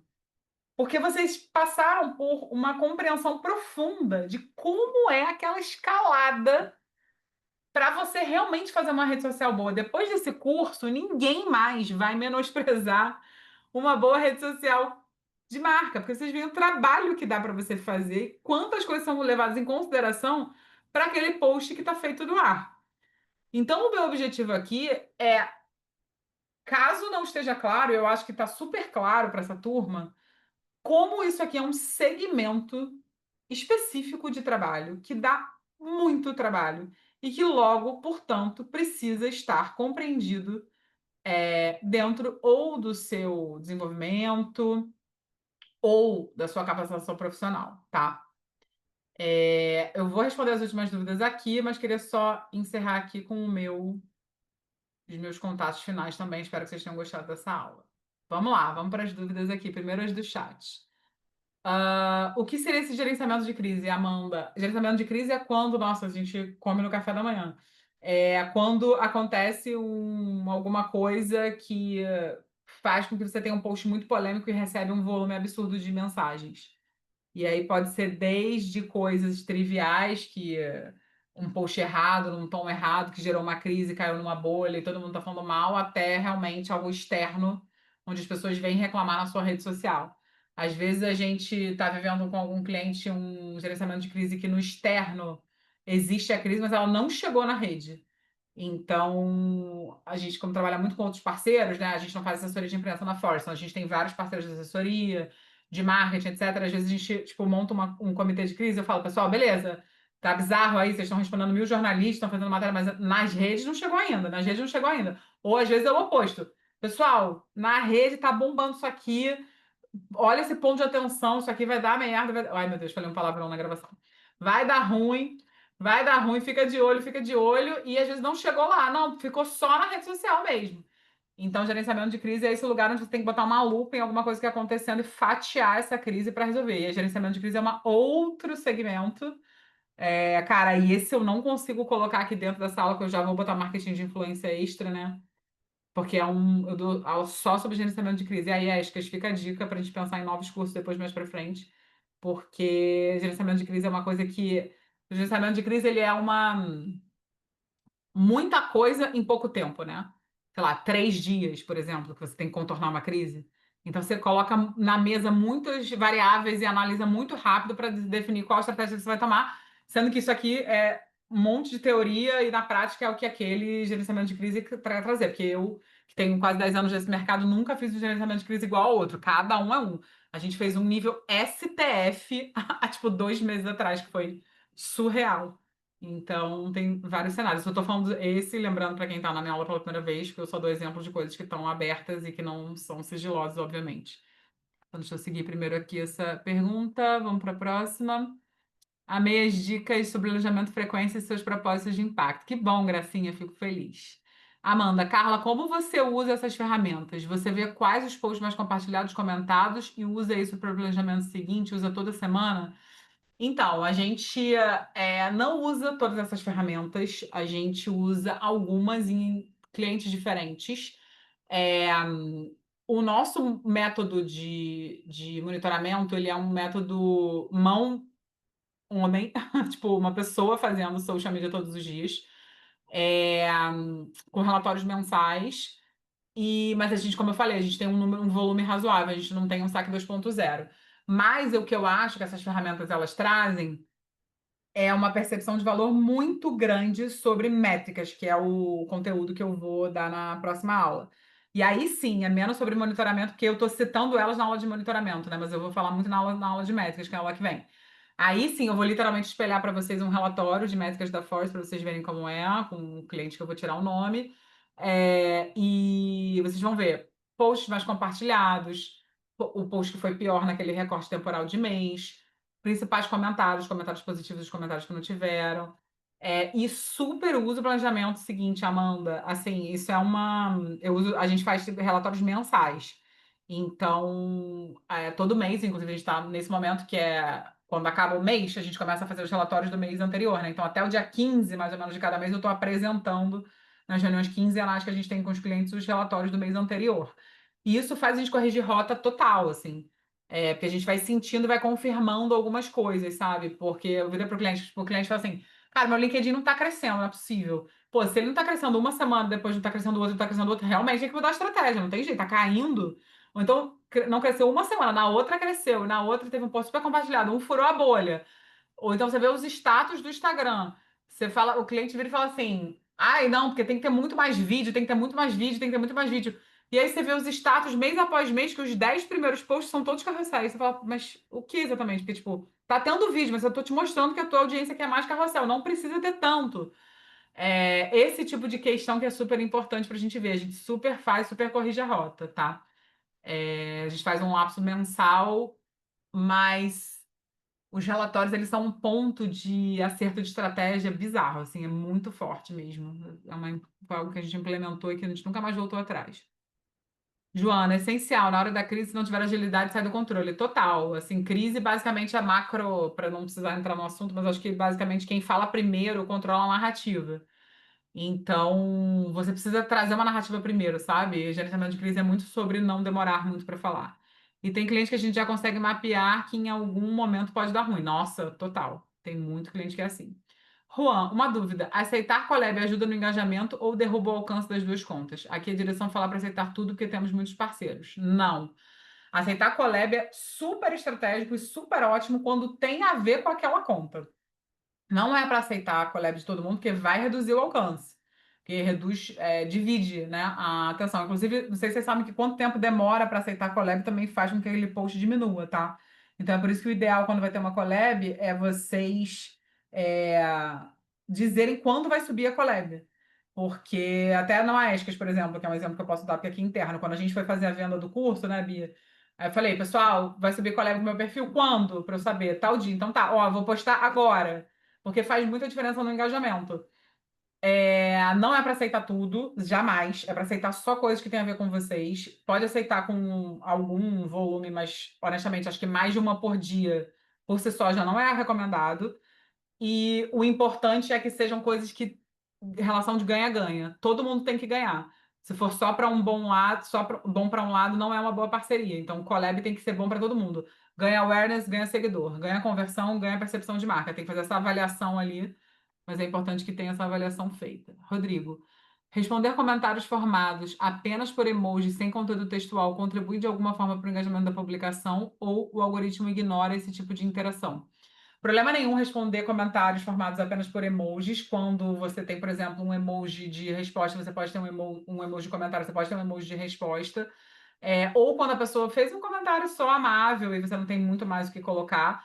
Mas é importante que você varie os emojis. Precisa variar em vários? Não, mas você precisa botar um coração em um, palminho em outra, um Q em outra, etc. Aqui entrando bem no detalhe. Faz diferença porque, vamos lá, uma explicação técnica, igual do funil. Quando você, na meta, cada comentário ou cada resposta que você dá no perfil dessa conta, ele é considerado uma atividade. Se você começa a repetir várias vezes o mesmo emoji, ele está considerando que o seu comportamento está robotizado. Tanto que se você comentar a mesma coisa num volume muito rápido de vezes, ele pode te punir e te colocar de castigo como bot, sendo que você é humano. Então, por exemplo, como diretriz da gente na agência, quando a gente tem algumas contas que tem volume muito grande de mensagens por dia, muito grande dentro de uma lógica que não é SAC 2.0, que é tipo, sei lá, uma centena de comentários por dia, a gente nunca faz um comentário igual ao outro. A gente faz os comentários parecidos. Então, não precisa ser igual. E isso não. O algoritmo não ignora esse tipo de interação. O algoritmo está absolutamente atento para tudo que você está fazendo. Inclusive, tanto que quando se você for uma conta que você dá respostas robustas, ele vai te premiar com mais alcance daquele post do que só um emoji. Porque a rede social, pensem nessa lógica, ela é a economia da atenção. Então, quanto mais atenção, quanto mais tempo você ficou ali respondendo e maior foi o textão, teve gente que curtiu aquele comentário, gente que repostou, melhor é o engajamento. Basicamente, a rede social ela te premia por quanto mais tempo você passa nela. Um problema, sem dúvida, a gente já trouxe essa problematização na primeira aula, mas é como as coisas funcionam mesmo, de fato, tá? Continuar aqui. Então, corrigir a estratégia do absoluto nada para quem está do outro lado público não tem problema, certo? É, do absoluto nada no sentido de que a gente tomou decisão vendo as métricas, não, mas precisa ter coerência na correção dessa estratégia. Tipo, você não pode ter uma rede social que é totalmente corporativa e que analisou os dados friamente, viu que não está funcionando e agora vai fazer um tom de voz de humor do nada. Isso quebra muito confiança, faz com que você tenha percepção de valor abalada. Então você precisa fazer a curva devagar, assim, sabe? Não é para ser uma coisa assim da noite pro dia. E é importante que você não tenha um modelo de reação que é só automático, do tipo, esse mês o relatório ficou ruim, meu Deus, vamos mudar. Então a gente nossa, aqui a gente fala muito para os clientes que é tipo, calma, tá tudo bem, foi só um mês que não foi tão bom, vamos pro próximo, tipo, sabe? Ninguém morreu, tá tudo bem, a gente vai entender o que aconteceu. A gente é muito essa vibe, assim, da pessoa não se desesperar. Meu Deus, então o TikTok foi mal. Ah, fecha o TikTok, acabou, tira do contrato. Calma, esse mês não foi muito bom. A gente vai adaptar a estratégia, vamos ver como é que vai ser no outro. Tem meses que são melhores, tem meses que são piores, tem algumas coisas que são sazonalidades que vão implicando. Então, essa correção, ela não pode ser do absoluto nada, porque ela foi uma informação de dentro para fora, mas ela precisa ter coerência na correção. Rodrigo, entendi, cai no Shadowban, né? Sim, Shadowban, para quem não sabe, é um castigo que você fica pela rede social quando você faz coisas erradas. Ele te bloqueia e diminui muito o seu alcance, sua entrega, seu algoritmo. E aí sair disso é um saco. Então, a ideia é que vocês não robotizem as mensagens de monitoramento para que vocês não caiam em Shadowban, porque senão para voltar, gente, é muito ruim. Outra dúvida do dia a dia, como vocês se organizam na agência para planejamento? Tem uma lição de casa para cada um trazer antes dessas reuniões? Pergunto porque eu faço muitas tarefas de vários posts, escrevo, edito, faço as artes, por exemplo. Aí queria dicas de como aguçar essa criatividade e no dia a dia ganhar tempo. A gente na agência tem um método, né, de trabalho, que é basicamente o que eu destrincho aqui, em que a gente faz uma primeira reunião, que é uma chamada reunião de imersão. Essa reunião, eu até falei isso na aula passada, né? Nessa reunião de imersão, que dura basicamente 1h30, a gente meio que já sabe o que que a gente vai perguntar para esse cliente. Então a gente vem com um estudo anterior, tipo, cliente fechou. Aí vamos lá, como é que funciona na Force? A gente primeiro faz uma reunião de diagnóstico, essa reunião é só comigo que é antes de mandar a proposta de trabalho. Por quê? Porque senão qualquer pessoa contrataria a agência, não é isso? Tipo, estou escolhendo cliente zero, eu preciso saber se eu posso gerar valor para esse cliente. Porque às vezes a pessoa quer uma coisa que eu não consigo dar. Então, faço uma reunião para entender se o que ela precisa é o que eu posso oferecer. E aí, nessa reunião de diagnóstico, eu já consigo entender o que que ela tem. Ah, eu acho que eu preciso disso, eu acho que precisa disso, eu acho que preciso disso, eu acho que preciso disso. É uma reunião de meia hora, mais ou menos. Eu vou testando ela já nessa reunião para saber se ela está aberta às soluções. Se ela tiver, eu mando a proposta. Aí mandou a proposta, fechou, começamos. Essa primeira reunião, que é a reunião com todo o time que eu conduzo, tá todo mundo anotando as coisas que a gente vai falando, etc. E eu vou fazendo uma imersão, que é perguntar as coisas principais. Então, tudo que eu expliquei para vocês. Quem é o público-alvo? Persona. Como é que são as dores e ambições dessa persona? O que que o fulano quer? O que que ele não quer? Qual o objetivo de vocês? O que que vocês acham da linha editorial? O que que os concorrentes de vocês fazem? O que que você gosta? O que você não gosta? Qual o seu objetivo principal? Você quer mais awareness ou você quer mais conversão?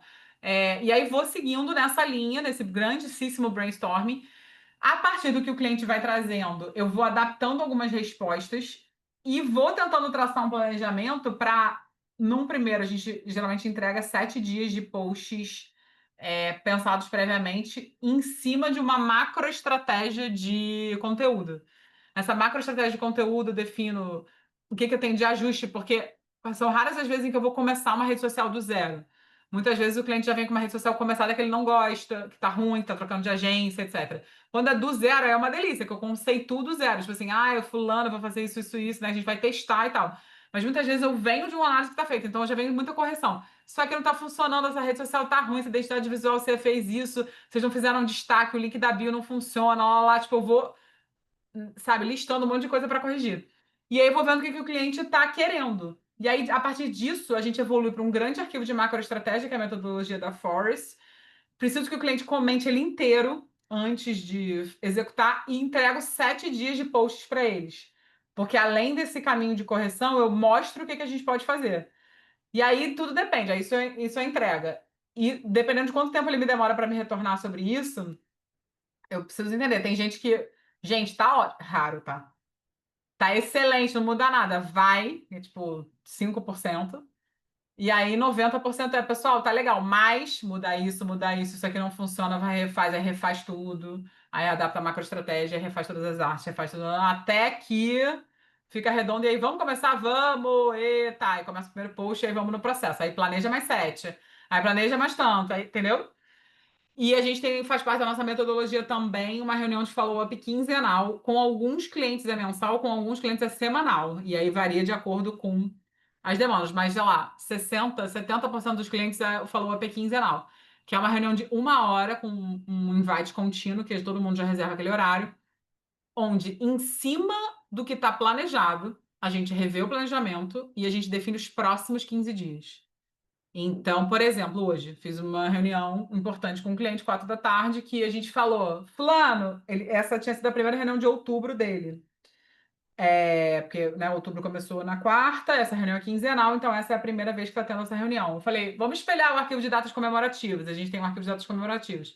Espelhei na tela, fala aí, o que é importante para você em outubro? Aí ele, essa data aqui é importante, essa data aqui, cara, é importante isso aqui também. Saímos de 3. É literalmente o que eu, o que eu monto para vocês na aula, que eu faço no dia a dia. Aí ele, tipo, falou 3 datas. Isso aqui é importante nesse nível, porra, tá. Então vamos fazer uma campanha em cima, entendeu? Igual eu falei do vamos fazer um Reels. Então ótimo, beleza. Nos próximos 15 dias. Não, isso aqui eu acho que vai ser muito importante. Vamos deixar esse dia em aberto e tal. Então, essa coisa de vocês, para quem aqui ou tem agência, ou trabalha atendendo clientes, ou é projeto e precisa reportar para um chefe, estabelece uma rotina de reunião sem furar. Tipo, não adia.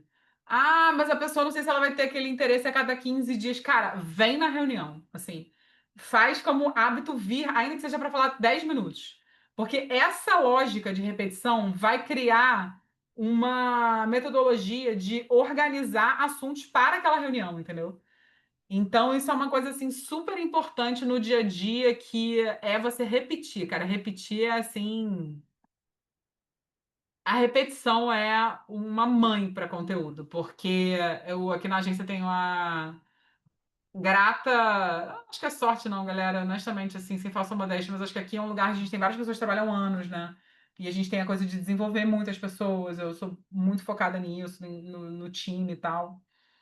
A galera acabou de começar agora, uma pessoa há pouco tempo, e aí ela tá tipo, nossa, mas eu acabei de começar, tipo, o que que eu vou fazer? Calma, vai observando primeiro, tipo, vamos aos poucos, vai repetindo o processo, vai vendo aqui, vamos participando das reuniões, sabe, aos poucos, que bom, Moira, que você gostou, vai nessa, obrigada. Vamos participando das reuniões, vamos repetindo, vai ouvindo, que você vai entendendo algumas coisas e vai vendo, aos poucos você vai pegar. A gente não cobra a pessoa, tipo, entrar e vai lá, arrasa. Não, é tipo, observa primeiro, sabe? Então, eu acho que isso é importante. Então, eu acho que essa fluxo da reunião quinzenal, ela é uma coisa que, se você se obrigar sem furar, dá um pouco de preguiça no começo, mas vai fazer maravilhas para o seu planejamento, assim. Vocês vão recalcular a rota muito, assim, muitas vezes. Vai ser ótimo. Passei muito, não, mas a aula tinha acabado, a gente está nas perguntas, né? Então, só para não ficar muito culpada, estão 9h30. É isso, galera. Mais perguntas, dúvidas? Digam aí. Tudo certo? Muito legal, gostei muito. Que bom, Gracinha, fico feliz. Que bom, Bia. Espero que vocês tenham gostado, gente. É uma aula bastante mão na massa, né? Eu Uhum. vou mandar os slides aí. Posso mandar já direto, Bia, naquele fluxo lá do e-mail, que eu não preciso esperar o e-mail que a gente tinha falado? Vou mandar os Pode slides direto. sim. Tá ótimo. Então vou mandar lá já, mando agora. E aí é isso, gente. Eu quero ver todo mundo fazendo tudo isso, olhando, experimentando essas ferramentas. para a gente conseguir ficar cada vez melhor. Deixa eu ler mais uma dúvida aqui do Rodrigo. Tem uma dúvida em relação ao processo de definição da persona, assistir a aula posteriormente. Se eu solicitar que as pessoas de cada área do projeto, coexistência, pesquisa e comunicação, descrevam um público ideal sob sua perspectiva, isso poderia comprometer a consistência ou a autenticidade do perfil final? A minha ideia seria reunir essas percepções distintas e sintetizá-las em uma única persona integrada que represente a visão unificada do projeto. Nossa, excelente dúvida. Primeira coisa é fazer com que essas pessoas respondam coisas diferentes para a mesma pergunta que você tem. Então, tipo, defrontá-las com as respostas diferentes é o início de um excelente começo de você conseguir fazer essa síntese depois. Então, você vai fazer, fulano, quem é o nosso público ideal? Tal público. Então, qual é a persona? Que bom, Bia, vai nessa, até semana que vem. Então, qual é a persona? A persona é essa. Quais são as dores e ambições dessa persona? Deixa todo mundo responder. E aí, confronta as respostas. Vamos fazer todo mundo ficar, isso é exatamente o que você falou, todo mundo ficar concordando que o caminho é esse, e uma vez concordando que o caminho é esse, não estou dizendo para você integrar, para você definir uma única persona, mas é para você chegar na visão integrada das mesmas. Pode ser 10 personas, mas todo mundo concorda que é aquilo. E aí não tem gente insatisfeita com o que está sendo feito. Então é menos sobre o volume de persona e mais sobre todo mundo concordar que aquela visão existe. É como você falou, representar a visão unificada do projeto. Beleza, Rodrigo? Me fala aí se ficou claro, se você precisa de mais alguma visão. Vou tentar, tenta mesmo, porque as pessoas se deparando, vai ser difícil, eu amo. As pessoas se deparando com as respostas diferentes, elas concordam que elas não têm um consenso. E quando não tem um consenso, não há como cobrar resultado. Pelo menos eu faço isso na agência. Eu falo, fulano, o que que vocês querem? Cada um dá uma resposta. Pessoal, vocês perceberam que vocês deram 3 respostas diferentes? Vamos unificar o que vocês querem. É o que a gente fala, foi o que a gente fala, cliente perdido não compra. Levar um docinho primeiro para cada um para evitar a briga. Essa briga ela é saudável, cara. Só que ela é saudável quando todo mundo quer resolver. Se as pessoas não quiserem, se as pessoas quiserem resolver essa briga, vai ser ótimo. Se elas não quiserem resolver, só falar, é um problema. Mas, assim, acontece muito, muito, muito, muito de empresa grande, tá? Não tô falando, assim, de projeto ou de coisa pequena e tal. Empresa grande, grande mesmo, assim. Você senta com a comunicação, a gente chega para fazer, e aí você pergunta qual o objetivo das redes sociais? Tipo assim, aquela pergunta zero. Pergunta não é nenhuma, pergunta zero, anterior a um. E aí não há um consenso de resposta. Eu falo, opa, vai ser animado, galera. Vamos tentar chegar aqui num consenso para a gente poder ter um trabalho. Porque se você não me dá com o objetivo que você quer, eu não consigo te entregar, então eu não percebo valor no meu trabalho. Então eu quero que você chegue a esse consenso, entendeu? Então eu acho que vale a pena. Mas tem que ter método também, porque senão fica só uma falação e não sai. Beleza, pessoal? Acho que temos a aula de hoje, então. Espero que vocês tenham Beleza. gostado. Que bom, super obrigada. Vamos nos falando.